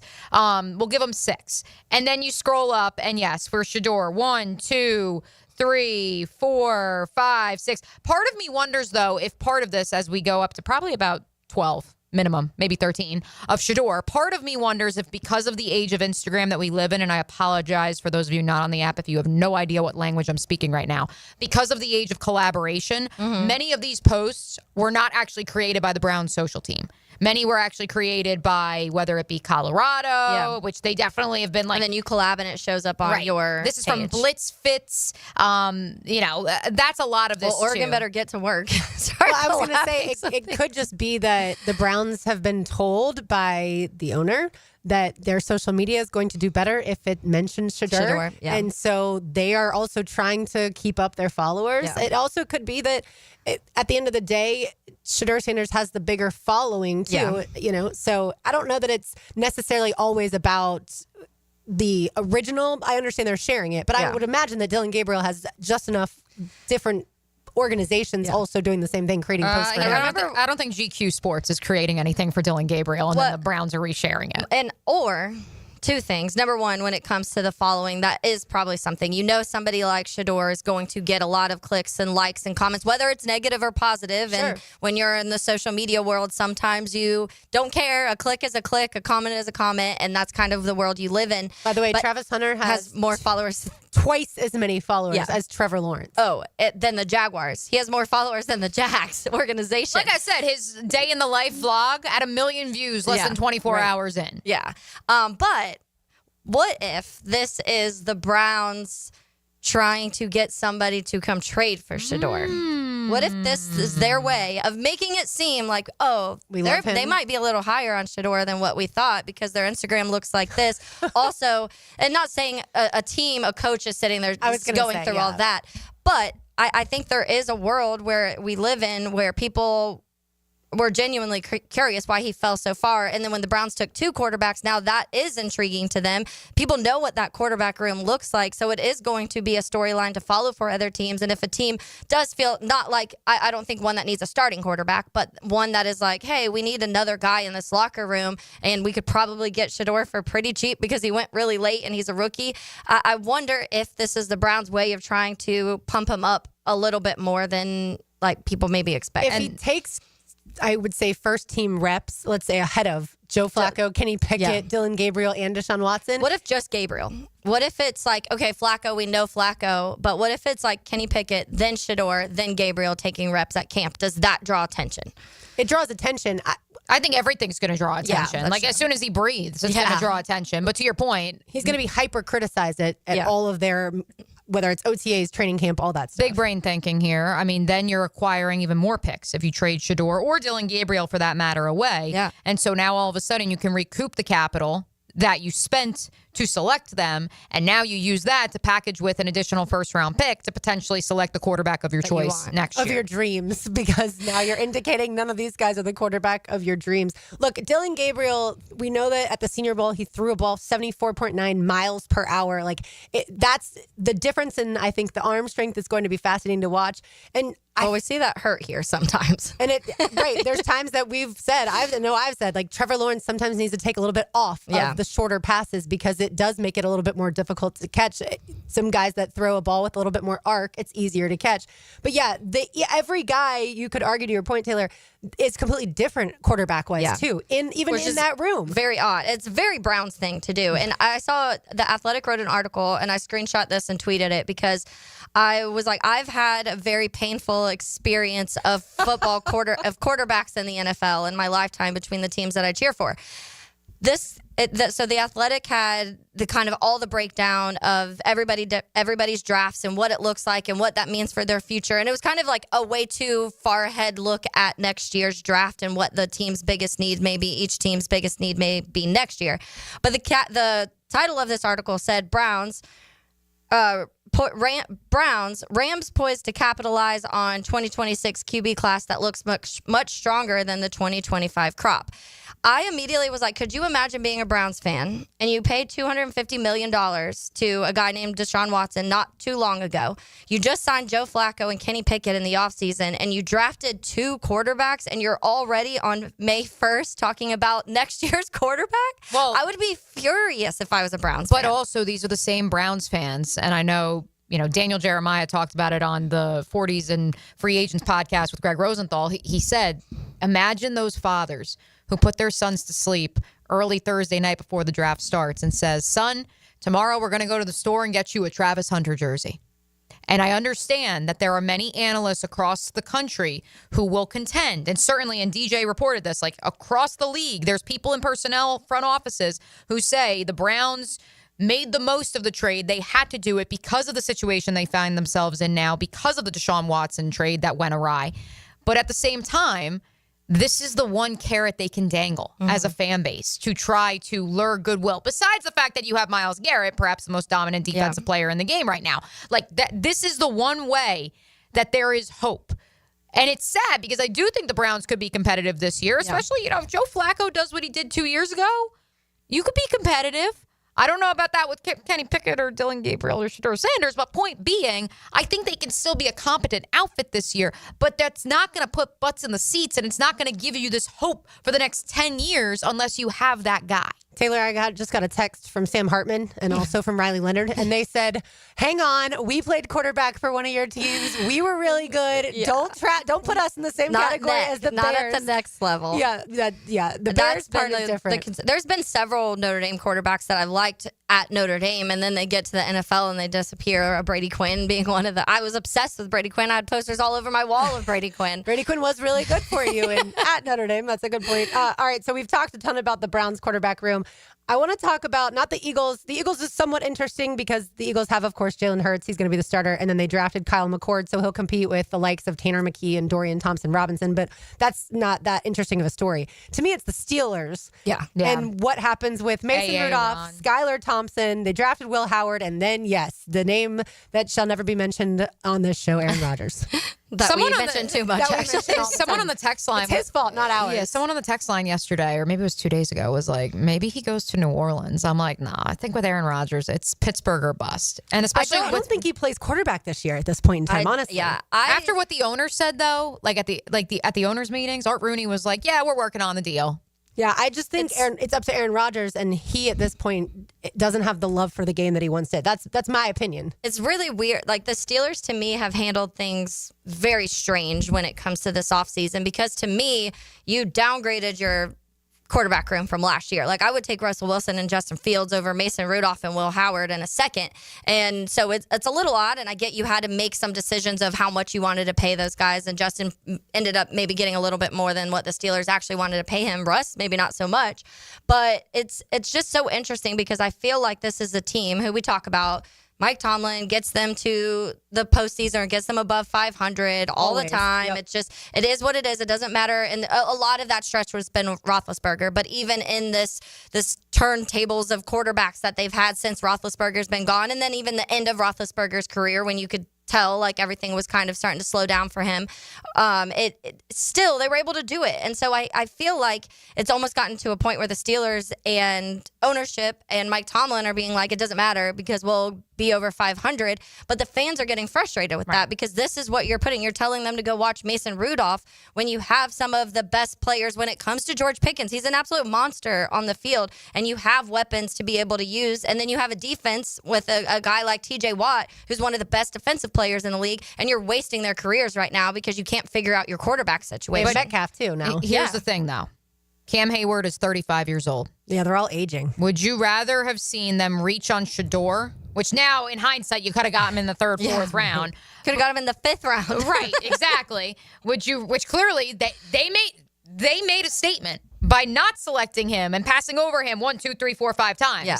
But every time them and the Browns came up, everybody, I think, was like, all right, is this Shador? Never mind. And Saints. Probably all three until Shuck got taken. Yeah, I saw a video that was like the Browns, defending Shador on all the teams that passed him up. I'm like, so did you, and you took a quarterback ahead of him. Like, this is not the time to do this. Right. Here's the thing, though. I'm proud of the Steelers. And I know that that's not a very welcome sentiment around what I'm about parts. to say around these parts or in Pittsburgh right now, not because of me, but because what do we always talk about? The enemy of great is good. And essentially, Mike Tomlin and company have said, well, we're going to be good enough to make the postseason, but until you get that quarterback, you're not good enough to win a Super Bowl. Now, here's the thing, though, of why I'm proud of them. They've learned. I appreciate when franchises, when front offices learn from their mistakes. They reached on Kenny Pickett 3 years ago because they were worried about being in quarterback purgatory. And they said, you know what? Who cares if we don't have a quarterback? We've got everything else, and we've got a sound infrastructure. And look at what Brock Purdy did when he was inserted into the San Francisco 49ers lineup. Maybe we can find that guy who can do just enough, and maybe his play then gets elevated because of what we've built around him. And that, for me, is growth as a franchise and not settling. And I know that's tough because... But Kenny Pickett went 20th in the draft. You could have gotten Shador in the 5th round. Correct. That is but they got Will Howard. Yeah. Well, in and the that's 6th what round. They must have just outweighed like maybe the issues. Build the infrastructure, not the quarterback. Will Howard might be their starting quarterback. That would not surprise me in the least if Will Howard wins that job over Mason Rudolph and Skylar Thompson. And that is what is wild. And I feel like if I was a Steelers fan, they had 7 picks. 5 of their 7 picks went to the defensive side of the ball. And this is an offense that we've been saying, yes, there's pieces, but it's been missing a big piece of something. And it hasn't been the offense that they saw for a while. And yes, it was Ben Roethlisberger who could just sling it 70 yards down the field. But I do think that when you have somebody like the Pittsburgh Steelers and you're talking about that aging defense, they just put a ton of more assets into that defense. That's already pretty good. And then you have to sit there and watch a quarterback in the NFL, either of them. Right. Well, Will Howard won a national championship, though, so, he probably is out here and like, again, and that's, I'm a leader of men. Yeah. And I can do it. And I apologize to the Brock Purdy fans, of which my brother and my family are big Brock Purdy fans. Like, I of course, Brock Purdy spends much of his offseason here. Like, I don't want to lump him into that category, but the point is that whether it's him or Jimmy Garoppolo, they are the prime example of if you have a quarterback who you can find, whether it's in the 7th round, on the trade block, who does just enough, and you've built that ecosystem around them. We're going to see, without that treasure trove of riches around him, who Brock Purdy is this next year. Mm-hmm. And I think that in the same vein, I don't know if Will Howard's that guy, but from the early returns through the pre-draft process, and I think Brock Purdy is not at the same level because I don't want to put him in that conversation, but to the point of Tom Brady being so maniacal because he doesn't have the God-given natural athleticism of some of these other quarterbacks in the league. I would say that from the early returns through the pre-draft process, people believe Will Howard's in that category in terms of he's going to do his job. He's going to be the first one in, the last one out. He sees the field. So maybe they hit there. That's the point I'm getting at, is that we live in an age where you do not have to have this quarterback who is the single best player on the roster. They just have to have the highest football IQ, or at least be in the top 5 to 10 on your team, and be the most maniacally competitive so long as everything else around them has been built. Funny enough that you mentioned the 49ers because, and I'm sure you know this, but the 49ers drafted a quarterback in the 7th round. A guy that we talked about on our show somewhat frequently last year because he went to Indiana and had Indiana undefeated at one point in time in Curtis Rourke. So that 49ers quarterback room is now Brock Purdy, who I think will be under contract in the near future, new contract and extension in the near future. At least all signs are pointing to that. They just got the deal done with George Kittle. And then you've got Mac Jones, and then you've got Carter Spork. And most teams, you'd overlook a 7th-round quarterback pick, not the 49ers. Yeah. So I'm intrigued to see how that kind of shakes out. Like, can Mac Jones still be quarterback 2 in San Francisco, or does he get jumped by Curtis Work? That's a wild room too over there, honestly. When you like just naming names, like if you're just like on paper naming those names, and it's the one thing I saw the video of Will Howard when the draft video of him. Steelers fans are going to eat him apart if this doesn't work out. I'm like, and it was sweet, but he's like, please somebody draft me, and I was like, oh no, Steelers fans are going to rip him apart if this doesn't work out. And that is just, there's certain organizations to me that need certain personalities, and Pittsburgh is one of the ones to me that I don't see this like Will Howard type. That's how I felt about Zach Wilson and the Jets. I thought it was going to be a disaster. I just didn't think it was going to take well to how those fans are. I mean, if it works, If it works, they'll love like him. Mason Rudolph, though. I guess. I mean, he was there previously. I don't think anybody liked him. They just didn't hate him. Right, they just didn't hate him. Yeah, by the way, there were 14 rookie quarterbacks that were drafted. Some names I feel like most people have never heard of, and Tommy Millott, who went to the Raiders at 213 out of Montana State. Cam Miller, who went 215 to the Raiders out of North Dakota State. And then the final one, Quinn Ewers to the Dolphins, pick 230. That is what also fall. We talk about Shador's fall. No, this time last year, Quinn was talked about a top 3 pick. But the room that Quinn was in, that living room with all the deer heads that they started showing the moment someone said, "Is that a dinosaur?" Was that the one where it's like, "Is that a dinosaur?" Is that what you sent me? Yes, someone said, "Is that a dinosaur? Is that a T-Rex?" But also they said this is like Lion King with the room like that. But what Brian pointed out, and he's 100% right. To have that many animals mounted, that means you have some serious cash. Oh, yeah. Like, it takes a lot of money to go on some of those hunts. Yeah. So because of the whole Shador falling thing and then Quinn Ewers falling thing, I'm not saying it's only about the money. Yeah. But I do wonder if NFL teams are looking at these guys and they're like, you don't really even need the money, so you're not going to work to earn it. No, I just think Quinn Ewers' parents are loaded. That's all. That's all I read that as. I do want to know the Raiders quarterback room is fascinating to me, not just because I covered Cam Miller when he was at Solon High School, go Spartans in Iowa, but Cam Miller and Tommy Millott were the 2 quarterbacks in the FCS National Championship game and squared off against each other. Millott's going to try to go the Julian Edelman route. He's going to try to be a slot receiver and a return guy for the Raiders. And the fact that they went back to back and knowing both of them and their dual threat capability, like Pete Carroll is just going to run everyone on that team into the ground in the best way possible. Oh, yeah. Like, Gino, you're still going to be allowed to throw it like 15 to 20 times a game, but like that's it. And it's just to Brock Bowers and Jack Betch, to be clear. Maybe Michael Meyer a little bit. But like that's what is so fascinating to me is those 2 day 3 picks scream to me identity for the Las Vegas Raiders. And it goes back to that quarterback room of they're just going to be like Seattle. They're going to run the ball. And again, what was Russell Wilson once upon a time? He managed the game, was able to create, to be clear, whenever the pocket collapsed. But in the early 2010s, it wasn't like he had this dynamic, God-given ability that was at a Patrick Mahomes level where he could elevate the play of the rest of his team, initially, at least. And that's where I look at the Steelers and I say, you don't need a number 1 overall generational draft pick if you've built the ecosystem around them. I'll give you our Terminex Pest of the Day on the other side. You are listening to Helmets and Heels on 1010XL 92.5 FM. We can truly say it's a one-of-a-kind. It's a lot of fun. There's nobody like Dan Hicken and Jeff Prosser. Yeah, I noticed. They are the drill. It sounds too good to be true. It always is. Mornings on 1010XL. Call 904-500-COOL. Ideal Conditions. Ideal Conditions Heating and Air Conditioning is your go-to for all AC repairs and replacements. Just gas your AC. For exceptional service, call 904-500-COOL or visit idealconditionsjacks.com to schedule your estimate today.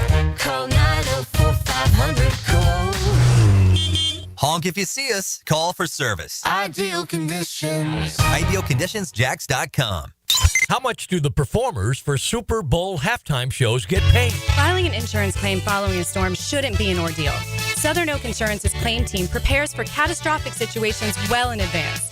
Log on to southernoak.com. Our family protecting yours. Southern Oak Insurance. Super Super Bowl performers are not paid for their shows, but production costs are covered by the NFL, which could go as high as $15 million. Southern Oak Insurance, our family protecting yours. Want a simple way to boost your company's image without a big renovation? A fresh paint job in your brand's colors can increase recognition up to 80%. At Performance Painting, we help companies stand out with clean, on-brand finishes that impress clients and energize employees. From color consultations to low-odor coatings that won't disrupt operations, we've got you covered. Visit performance-painting.com to schedule a friendly estimate. Performance Painting. Prepare, protect, preserve. Performance Painting. It's your main man E.T. and Monday is Cinco de Mayo at Twin Peaks with a costume party on May 5th. Specials on tequilas, cervezas, and even wine. And I'm hearing the servers are going to bring the spicy costumes too. Twin Peaks for Cinco de Mayo, where the party gets spicy. When it comes to my opinion, I love dropping the hammer. I'm Hayes Carlyon. Listen for Hammer Time with Hayes weekdays on The Frangie Show. Hammer Time with Hayes, driven by Southside Kia. Online at southsidekiajacks.com. No matter what the reason, sending a floral arrangement from Kuhn Flowers always works. For unique and special gifts, visit their showroom on Beach Boulevard. E.T. here with 1010XL. Kuhn Flowers is my go-to, and it should be yours too. Online at kuhnflowers.com. Rebound Rehabilitation. 11 great locations across the First Coast, and they're just a click away when it comes to feeling strong and healthy again. If you need the best path to recovery, look no further than Rebound Rehab. Log on and check out one of their great 11 locations. This is Greg McGarity, President and CEO of the TaxSlayer Gator Bowl. And I'm here to share that the Gator Bowl is actually a year-round organization. We're known for the TaxSlayer Gator Bowl football game, which has been a Jacksonville staple for more than 80 years. Off the football field, the Gator Bowl is also host to the annual Florida State baseball game, a champion of local youth through Gator Bowl charities, and a strong networking organization of local individuals and companies through our membership. We're actually looking to grow membership, which is an affordable, fun way for you to get involved and give back to our community. To learn more, visit gatorbowl.com for more information. It's Work Zone Awareness Week, Florida. Every year, lives are lost in work zones because of speeding and distractions. When you see orange cones, remember, slow down, follow the signs, and stay focused. Workers are counting on you to get home safely, and so are their families. Let's work together to prevent crashes and save lives. A safety reminder from the Florida Department of Transportation. Slow your roll. Safety's the goal. Are you looking for a place to outfit your truck or van? It's Catlin Truck Accessories. For 105 years and 4 generations, Catlin is the name you can count on. This is Keith Catlin, and we know trucks and vans too. From Lear toppers, ladder racks, van shelving, strobe lighting, roll and lock bed covers, and everything in between. If you want quality products and great customer service, there's only one name. It's Catlin. Who can you count on? Count on Catlin. For 105 years, you can count on Catlin. Spring is in the air. Time to wake up your lawn with Heroes Lawn Care. Say goodbye to pesky mosquitoes with their organic and spray treatments. Perfect for outdoor fun. Keep your lawn clean and fresh with their pet waste removal for homes and businesses. Heroes Lawn Care takes care of it all. From mowing, edging, fertilizer, to irrigation, and much more. Visit heroeslawncare.com. Are you thinking about a pool for your home? Blue Haven Pools is Jacksonville's largest pool builder. They've built pools for over 20,000 satisfied families since 2000. It's never been easier to design the perfect pool for your home, family, and budget. Call Blue Haven Pools today at 904-620-0090 to get a free in-home estimate for your in-ground pool, or visit bluehaven.com. Don't let another summer pass by without a pool. Join thousands of happy Jacksonville pool owners in a Blue Haven pool. Jacksonville Hickens calling it. Checkmate Coatings, my MVP. Tough, slick floors that dominate any space. Checkmate Coatings. Your floor's missing piece. 1010XL is presented by Farah and Farah, exclusive injury law firm of the Jacksonville Jaguars. Protecting you and your family. Call 396-5555. Jacksonville.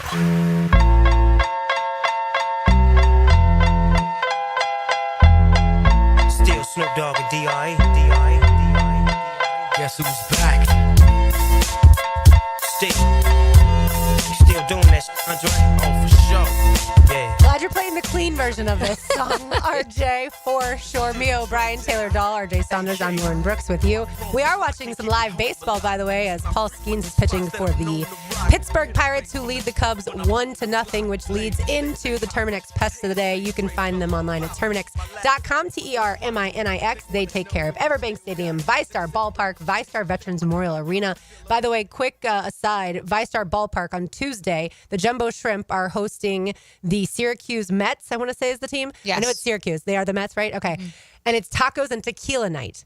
So if you want to go to that part of it, you will get to go into the Haskell Suite, and then you will get unlimited tacos and 5 different types of tequila. The tickets are just $50 a person, but they end on sale today at midnight. So if you want to go to that part of, they've never done something like this before, at least to my knowledge. If you want to go to that, make sure you get your tickets today, because the end of the sale, like I said, tonight at midnight, that's going to be a whole lot of fun. Yeah, obviously it's the day after Cinco de Mayo, so it makes perfect sense to do tacos and tequila night. People might not want tequila today. So don't drink tequila on Monday. Tequila I mean, it is a Monday for crying out, but Taco Tuesday, it makes perfect sense. It's if you look at the weather for the next 10 days, it's legit perfection. Yeah. So especially for our area in the spring, it feels like summer sometimes this time of year. So make sure you get to the ballpark and have a whole lot of fun. All right, so the pest of the day is any stadium that has an area where someone can fall 21 feet and land on their head and be in critical condition. And so I just think that stadiums need to, whether it's football, basketball, baseball, so basketball arenas more,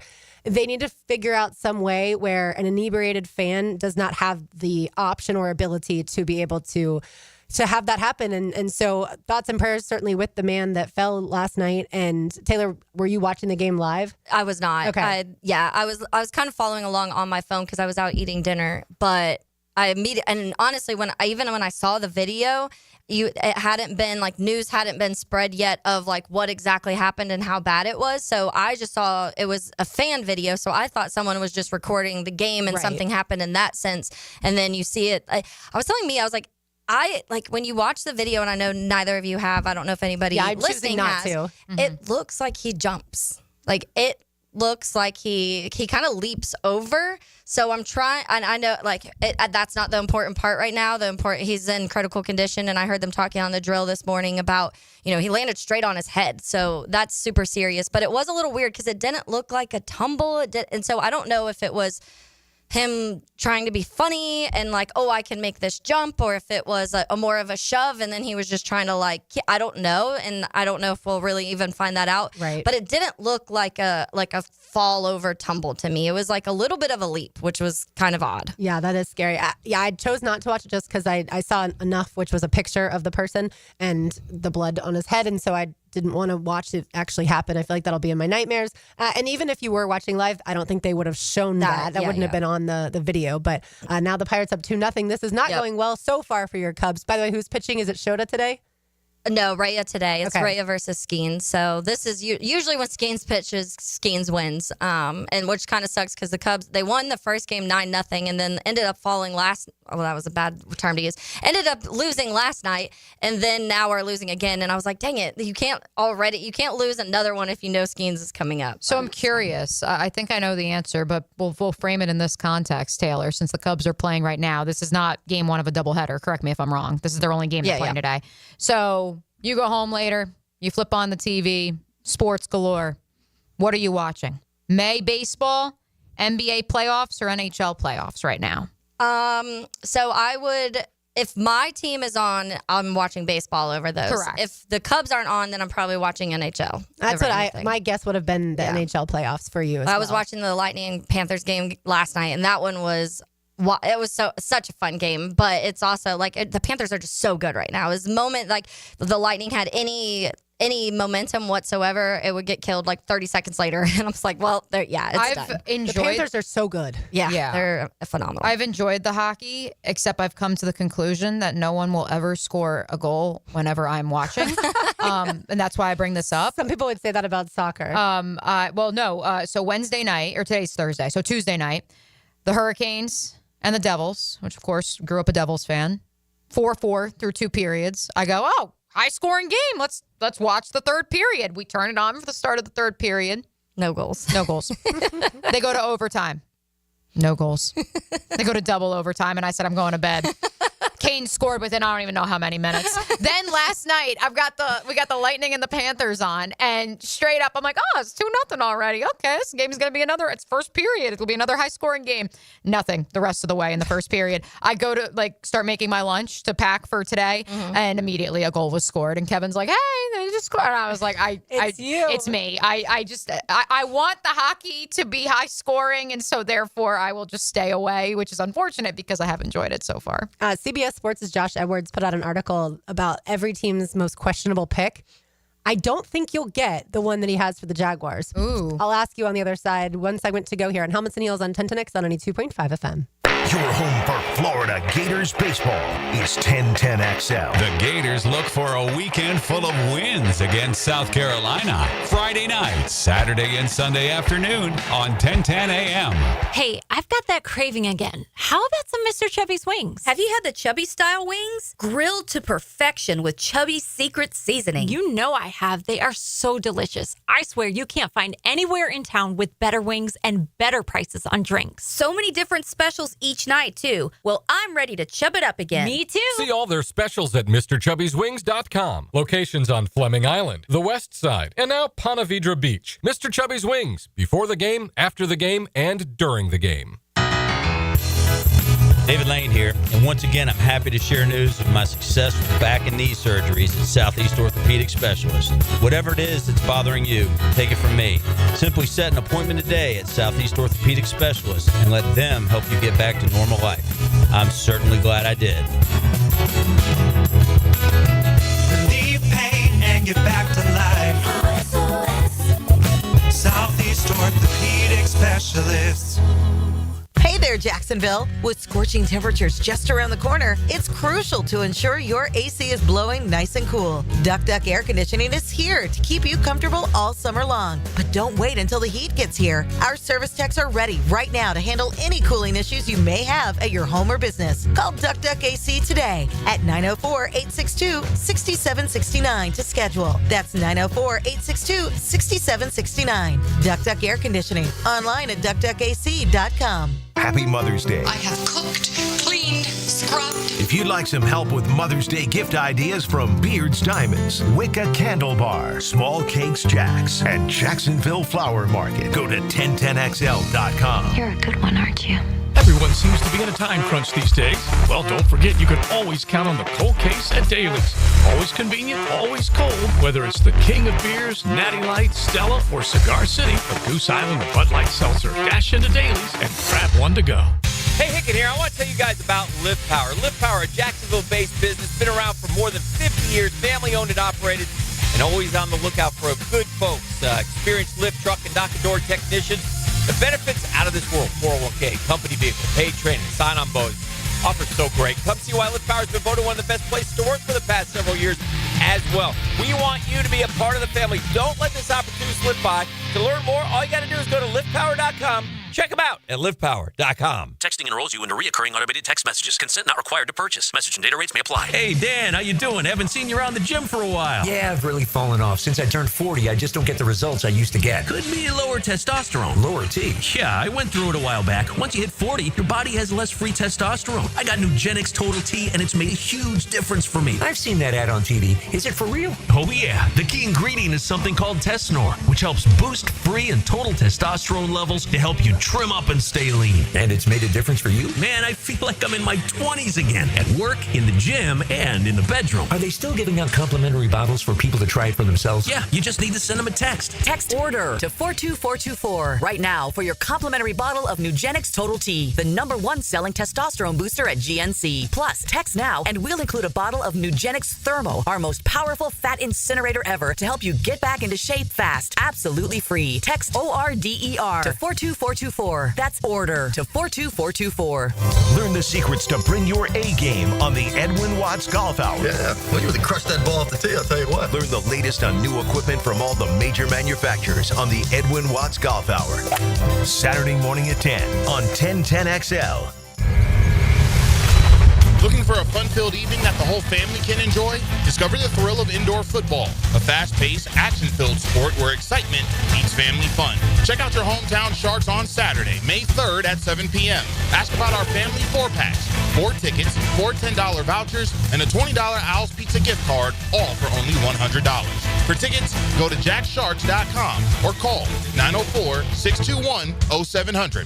Go Sharks!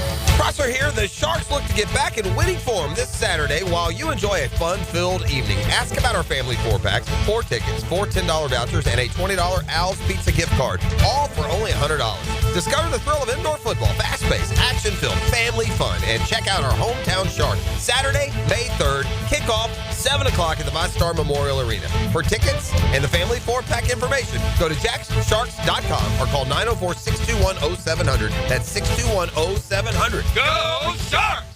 1010XL is presented by Farah and Farah, exclusive injury law firm of the Jacksonville Jaguars. Protecting you and your family. Call 396-5555. Jacksonville. Now the cool down with Donovan Air, Electric and Plumbing, keeping Jack's cool since '87.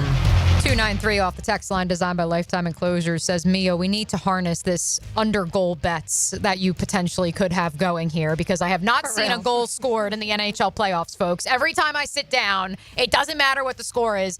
In case you missed it, no goals will be scored. So maybe we can utilize this kind of like taking the under when it comes to Iowa football. I appreciate that, 293. I had to get that in there, but I do want to cool down. A shout out to our friends over at UNF.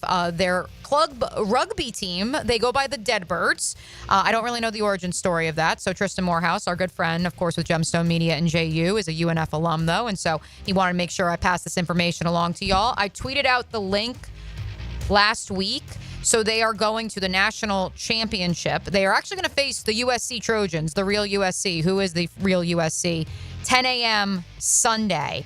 And so they have to travel cross country to get there. And so they're doing all the fundraising on their own. And so I tweeted out that link. I'll retweet it here in just a second. And so if you're able to support some Ospreys, some student athletes who, because they're a club sport, they do get some funding from the university, but not a ton.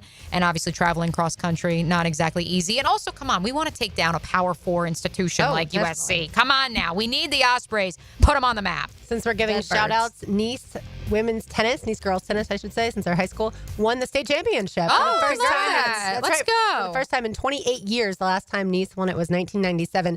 They have a crazy good number one player, Kylie, and I don't know how to pronounce her last name, but it's Kochis. So congrats to the team overall and to Kylie not clean up, Taylor, but from someone who was watching the game, they said the person did not jump on purpose. He got crazy drunk, ripped his shirt off, poured beer on himself, then jumped for joy when Andrew McCutcheon got a go-ahead hit. But he was so drunk, he wound up jumping forward. So yeah, someone on the text line said he was holding onto the rail and jumped and like the momentum pulled him over. So the bottom line is probably also, as far as pests of the day, and again, thanks to our friends at Terminix who handle the pest control, mosquitoes, and termites at our house. Don't get crazy drunk at games either, to the point where you're pouring beer on yourself. Like, that's probably also not the best thing to do. But like I said, we really hope that he's going to be okay. All right, I told y'all that I have Josh Edwards' article from CBS Sports, each team's most questionable pick. Who do you think he has as the Jaguars' most questionable pick? I bet you think you know the answer, but it was different than, that's why I said I'm not sure you'll get it, but go ahead and guess. Between two. Can I give you two? Yeah, of course. It's either going to be Ransaw, because I think he kind of flew under the radar. But again, Jordan Reed predicted, like, the Jaguars were a team in on him and it would be in the 80s. So I just want to put that back out there into the ether. Right. Or Jack Kaiser being taken in the 4th round, which I know John Shipley critiqued on Jaguars Today this morning. Yeah, I was going to say Ransaw. Well, you both are right, by the way. Okay, That's I would have assumed it was Kaiser, because that's the one that, even though we really like him, that's the one that people have questioned a little bit just because of he's not as versatile maybe as some of the other guys they pick. Yeah, for Ransaw, for me, there were just several really good safeties still on the board that I think a lot Xavier of people Watts being thought. one of them? Yeah, but there were a few that I was like, man, you have the choice to get like somebody, one of the high safeties that a lot of people had been talking about, and this wasn't one of them, obviously. So not saying, and I've said, like, I like Caleb Branshaw. I've talked about him this offseason too, but I could see why people are critical more so because of the guys that were still on the board at that time, and it's round 3. You're still pretty early. So he says Jacksonville head coach Liam Cohen overlapped with Tulane head coach John Summerall at Kentucky. To start for Summerall, one must have a high threshold for instincts and physicality. Branshaw will eventually likely take over for Jordan Lewis in the slot, which we have not discussed necessarily the replacement for Jordan Lewis in the slot, because I think a lot of us think that would be Jarian Jones. But maybe that is the plan eventually if he's not going to play, he being Branshaw, if he's not going to play safety. He says it's easy to envision him being a key piece of the defense, but was just at a higher placement than he had been on our board. So really it was just because of what Josh Edwards is saying was the lack of value. I wanted to make sure this was said on the record, and it was that, yes, Liam Cohen told us on Saturday about his relationship with John Summerall. Quote, I actually bought his house when I was leaving Lexington. That's funny. So, yeah, very much familiar, and I'm sure that was part of the intel as well. Absolutely. Matt Miller, on the flip side, as far as positive things, Matt Miller has a list of his favorite 100 draft picks from ESPN, of course.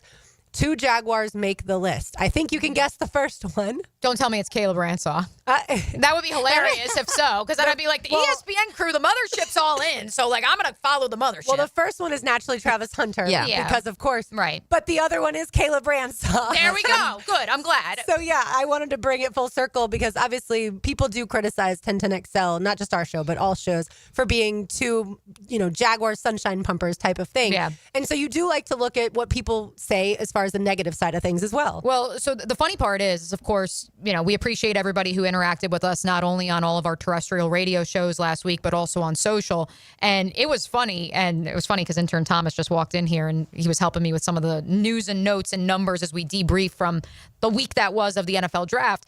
And as I was combing through it, I was very intrigued when I clipped my interview with Jordan Reed, the part, as soon as they picked Caleb Branshaw, I went, oh, he predicted that Caleb Branshaw would be the pick. And so I was like, let me clip this. And I sent it out. Our second most viewed reel last week on social, behind only E.T. jumping into the pool at the Lemon Bar. And like that for me adds the context of, and I'm glad that our listeners see it that way as well, of, again, we're not just promoting this guy because he's a Jaguar now. I think that could also be there was some confusion of why they selected him. Yes. I think some people are watching that because they were trying to figure out why did you just draft a corner. Are you then talking you were trying about to see that, Joe Coward and Mike Dempsey? Safety. So I do think people were curious of like, hold on, this is the position group we don't need, unknowing that a lot of people are predicting him to be a safety at the next level. And then also I think just in general, when you go that long without a selection and all we've been screaming about was like trenches and defensive line especially, people were probably watching because they were like, what the heck? Yeah, I think the underrated storyline that we know now, of course, because of people like Mike Silver from The Athletic, is that the Jaguars liked their defensive interior. We just obviously didn't know that because they weren't going to tell us that. But Liam Cohen's saying, like, we have 3 first-round defensive linemen. Like, how many do we really need? And again, that's what we went into the draft saying, is the draft's going to tell us what this regime thinks about the roster. We can have our own opinions, and we do. Yeah. But how they feel is how they're going to address the draft. And the fact that they did not get a defensive tackle early or at all means that they like what they have. Now, they could be wrong, but they clearly showed us they like what they have. Yeah, and I think that when it comes to that area, there's a lot of players. And so when you have a lot of people that... There's a lot of bodies. There's a lot of bodies there and a lot of bodies that you really haven't seen a lot out of. So I could see them wanting to get another year out of Mason Smith and Jordan Jefferson before drafting a replacement, especially when you had so many needs on your roster. And so to me, I don't know if I would be convinced they love the interior defensive line. I wouldn't say that. I think that they maybe felt there were enough bodies there that they could get through without, if you're not landing one of the guys you absolutely love, you don't need to reach on that. And it is interesting because this defensive tackle class was insanely good. So you possibly are missing out on some really good defensive tackles. And so you better hope one of these do work out, or you will look back on this draft and regret that probably a little bit. But I do think in my mind, they're just saying there's people there that we haven't seen enough, and maybe we saw some flashes and we want to see if those flashes are real. If not, we'll be able to address that next year. Yeah, I just feel like you don't take 2 running backs when you can take a defensive tackle at one point in time. if you don't at least think that you have the guys that are going to be productive enough for you. And look, I really like that LaKen Allen pick from Syracuse, and we talked to Best EJ player Snyder about available. him. Yeah. Right. And but certainly there were lots of choices that the Jaguars made in the 5th, 6th, and 7th rounds where if they felt they needed a defensive tackle, I think they would have drafted one. I think that you have an offensive-minded head coach now, and he has a lot of sway in what you are deciding, and that's what kind of leaned into those running backs. And I think that with what Coach Camp is good at is developing that defensive line and making some of those guys a little bit better. So maybe they're hoping that and maybe leaning on that a little bit and saying, hey, we know like what Liam Cohen was able to do, and we're going to keep going back to that because of the Bucky Irving conversation. If we can get Liam Cohen, that running back, and it changes our offense to what the Bucs could do, then you're taking that any day. Yeah, for sure. Do you think that the Jaguars would be better positioned if the rest of the AFC South was really good? I shouldn't say positioned. Would it be more intense as far as year one for this group if the rest of the AFC South? If it was more I think so.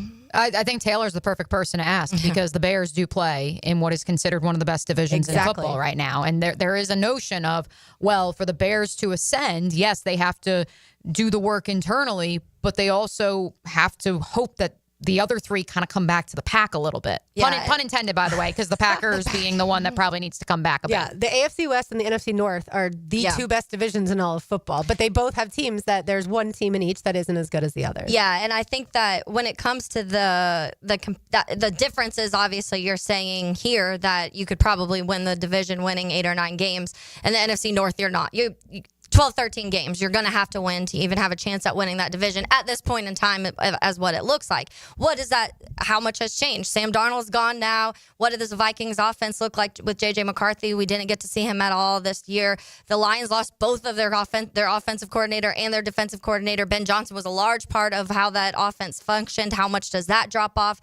And so I do think there is a lot of questions. And then the Jordan Love question is going to continue up there. So I do think that things have reduced a little bit of the pressure in that division just because there were so many changes around. But just connecting it to here, when you have a division where you feel like everybody is going to win 10, 11, 12, 13 games, obviously it puts more pressure on everybody. And I think it would be even more so here because Trevor Lawrence is going into his 5th year. Right. And you're talking about the rest of way younger quarterbacks. And if your quarterback who's in year 5 isn't outperforming quarterbacks that are all younger than you, then people are going to start noticing that. I think you hit the nail on the head, Taylor. That's the difference. The difference is, yes, maybe after this year, if Caleb Williams takes a step back, maybe then there's question marks. Yeah. But so long as you believe your quarterback is one of the top 2 in the division, then there's pressure. Yeah. And that's where I think for the Jaguars, there's pressure because with all due respect to Anthony Richardson and Cam Ward and Will Levis,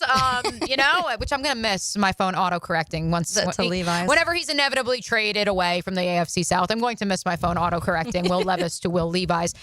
Trevor Lawrence is the top 2 quarterback in the AFC South, and that's where the pressure begins and ends, in my opinion. I do want to get to, before we say hello to the boys of Exo Primetime, I do want to circle back because really great discussion both on the text line, Design by Lifetime Enclosures, and the YouTube chat regarding the Jaguars secondary. So I do want to circle back to that before we go. I do like Robert and Stewie workshopping in the YouTube chat this idea of Caleb Ransaw is going to be a safety. We've established that. But this idea of not that he would move to the slot, as I forget which national analyst you said, Lauren. Josh Edwards. Yes, Josh Edwards was suggesting that maybe Ransaw would one day succeed Jordan Lewis as the nickel with Jarian Jones playing on the outside.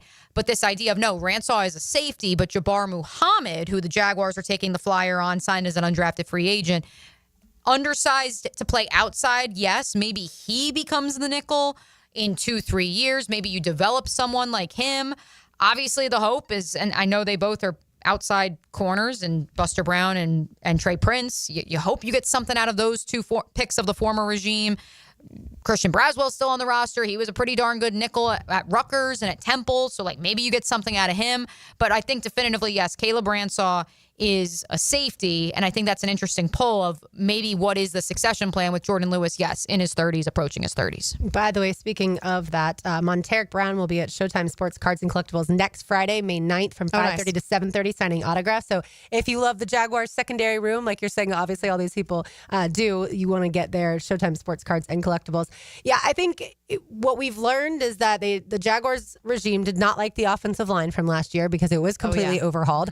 I would say they didn't love the receiving room because that was overhauled. Yeah. They didn't love the tight end room. That was overhauled. The running back room has also been overhauled. Stop me if I've missed something on offense that they didn't like. Yeah. Oh, wait, also the play caller. But then defensively, the linebacker room, the edge is pretty much the same. The interior of the defensive line is certainly the same. And then the secondary, they didn't like that at all. Like, they have communicated by their actions that last year's roster, there's a reason that they won only 4 games. But that they like the pieces along the defensive line, and they believe that coaching was the issue there. They didn't have to change the faces. Or they just had to change too much. I don't know. Like, I'm not convinced that they just don't think there was any not issues. I do think that people were playing in the wrong position and you weren't getting maybe the full out of someone's talking about Devon Hamilton. You'd hope you get that Devon that we saw previously. But if you don't, I still think there's a lot of issues, and I still think that Eric Armstead is not the Eric Armstead that you're used to seeing. I don't see him.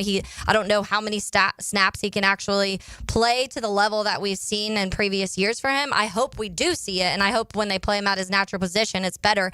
But I just think there were so many holes. We said it all offseason. You can't fix everything. So they had 75 things to fix, and they had to pick one that they at least felt they had the most depth with, that maybe is at least patchable and fixable for the time being. And that they're tied to the contracts. Yes. I mean, you can, in theory, get out of Devon Hamilton's contract post June 1. Yep. Eric Armstead's, you really can't. Right. And Mason Smith is a second-round rookie in year 2 of a 4-year deal. Jordan Jefferson is a second-year player in year 2 of a 4-year rookie deal. By the way, tie ball game, too. Cubs hit back-to-back homers. Yep. I think, look, this is coming from someone who, my hot take in the beginning of last year was that the defensive line was going to be one of the best in the NFL. Top 5. And so I'm not believing that now. I do not believe that the people on the defensive line are ones that we can talk about being able to stay competitive. And I think you have guys that can be run stoppers here and there that can do that. I still don't think you have guys that can truly interior pass rush. And to me, that is a big part of a lot of successful defenses. From the defensive line to our offensive linemen. Now, the 2-minute drill. Serviced by Cool Cats Heating and Cooling. Locally owned and operated. We're your neighbors. CoolCatsJacks.com. The coolest cats in town. Leon, you are most looking forward to watching Andrew Milam in training camp. Wyatt Milam in training camp go up against who? Ooh, anyone. Anyone, quite frankly. But, yeah, I'm going to be interested in those battles because it's going to be important that we win those battles, especially at the rookie position, because he's going to be essentially the front runner for the left guard position. Yeah, certainly in a battle, he's not the front runner. Yeah. We talked to EJ Snyder earlier of Bootleg Football, and he went in depth about Wyatt and just how strong he is, and it certainly reminded me of things that people would say about you. Yeah, I mean, listen, I saw him at the Senior Bowl, play the guard position. He's solid. And it's usually a difficult transition. People just assume that if you play tackle, you just make the transition to guard. But not always. When I saw him at the Senior Bowl play guard, I was impressed, very impressed. I don't think we've had you in for crosstalk since Cam Ward was selected number 1 overall, Leon. So what's it going to be like for you and the Canes fans? Well, listen, I'm going to cheer for him when he's not playing us. Okay. And then when he's playing with us, to hell with him. Because you hate the Titans. We all hate the Titans. Of course we do, yes. But I'm happy that he's joining the first round family at Miami. Thoughts about Xavier Restrepo signing the undrafted free agent deal, going undrafted, and signing with the Titans? Well, I mean, listen, his agent knew better than he said he had a twinge in his hamstring, and Drew Rosenhaus is his agent, and he was my agent back in the day as well. So, I mean, he knew better if he had any kind of issues with his hamstring. He should have just told him not to run, because running that 40 cost him millions, easily, because they had him, projected late second, early third, and he went undrafted. That's crazy, which doesn't make any sense to me, because if he was running a 4.8, in games, that means the DBs he was running by were running 5 flat. So I'm saying that's why. Hey, That's why you watch film. Exactly. Yeah. I like Restrepo. I hate that he went to the Titans. Yeah, that's what I mean. You watch film. I mean, he was outrunning guys on film. So why? I don't get it. Yeah, definitely probably not the best choice for him and the agent. Just a quick, on a scale from 1 to 10, least to most, how improved is the offensive line in your opinion without seeing anything yet on paper? From least to, yeah, I still have a 5. I mean, I think we got some serviceable guys and free agents. No splashes. I'm still in the shallow end. I'm not in the deep end of the water. I mean, I'm okay with the decisions they made. I like Wyatt to compete at the left guard position, but everybody else is just, in my opinion, serviceable. Not. But Rome wasn't built in a day. No, it's not. But I could be saying that, and then when they get to training camp, they could go and be dominant. Yep. But at least there's competition. You've got Walker Little has to compete against Fred Johnson. You've got Ezra Cleveland and Wyatt Milam. You've got Robert Hainsey, and now he's going up against whether it's Luke Fortner or certainly the 7th-round draft pick in Jonah Monheim. You've got probably Makari at right guard doesn't have as much competition, and Anton probably doesn't have as much competition, but certainly several positions could. And I hope that raises their level of play, because if you got competition, I mean, if you're comfortable, you're not inspired to get better, but when you've got guys behind you that that are trying to replace you, then you tend to play a little bit better. Hopefully that's what we see in training camp. Yeah. What's coming up? Well, we're going to talk draft and the finale. That's right. The championship game. It's finally here. The most anticipated finale since Sopranos. I did love The Sopranos. All right. Thanks, Leon. All right, the championship game of Leon's mythical, magical Sweet 16 comes up on prime time. That is next. And the Cubs did take a 3-2 lead. Back off Skeens. Let's go. Pretty good. For Mia O'Brien, for Taylor Dahl, for RJ Saunders, I'm Lauren Brooks. These heels are made for Taco. We will talk to you tomorrow on a Feel Good Friday. But don't go anywhere. XL Primetime does come up next.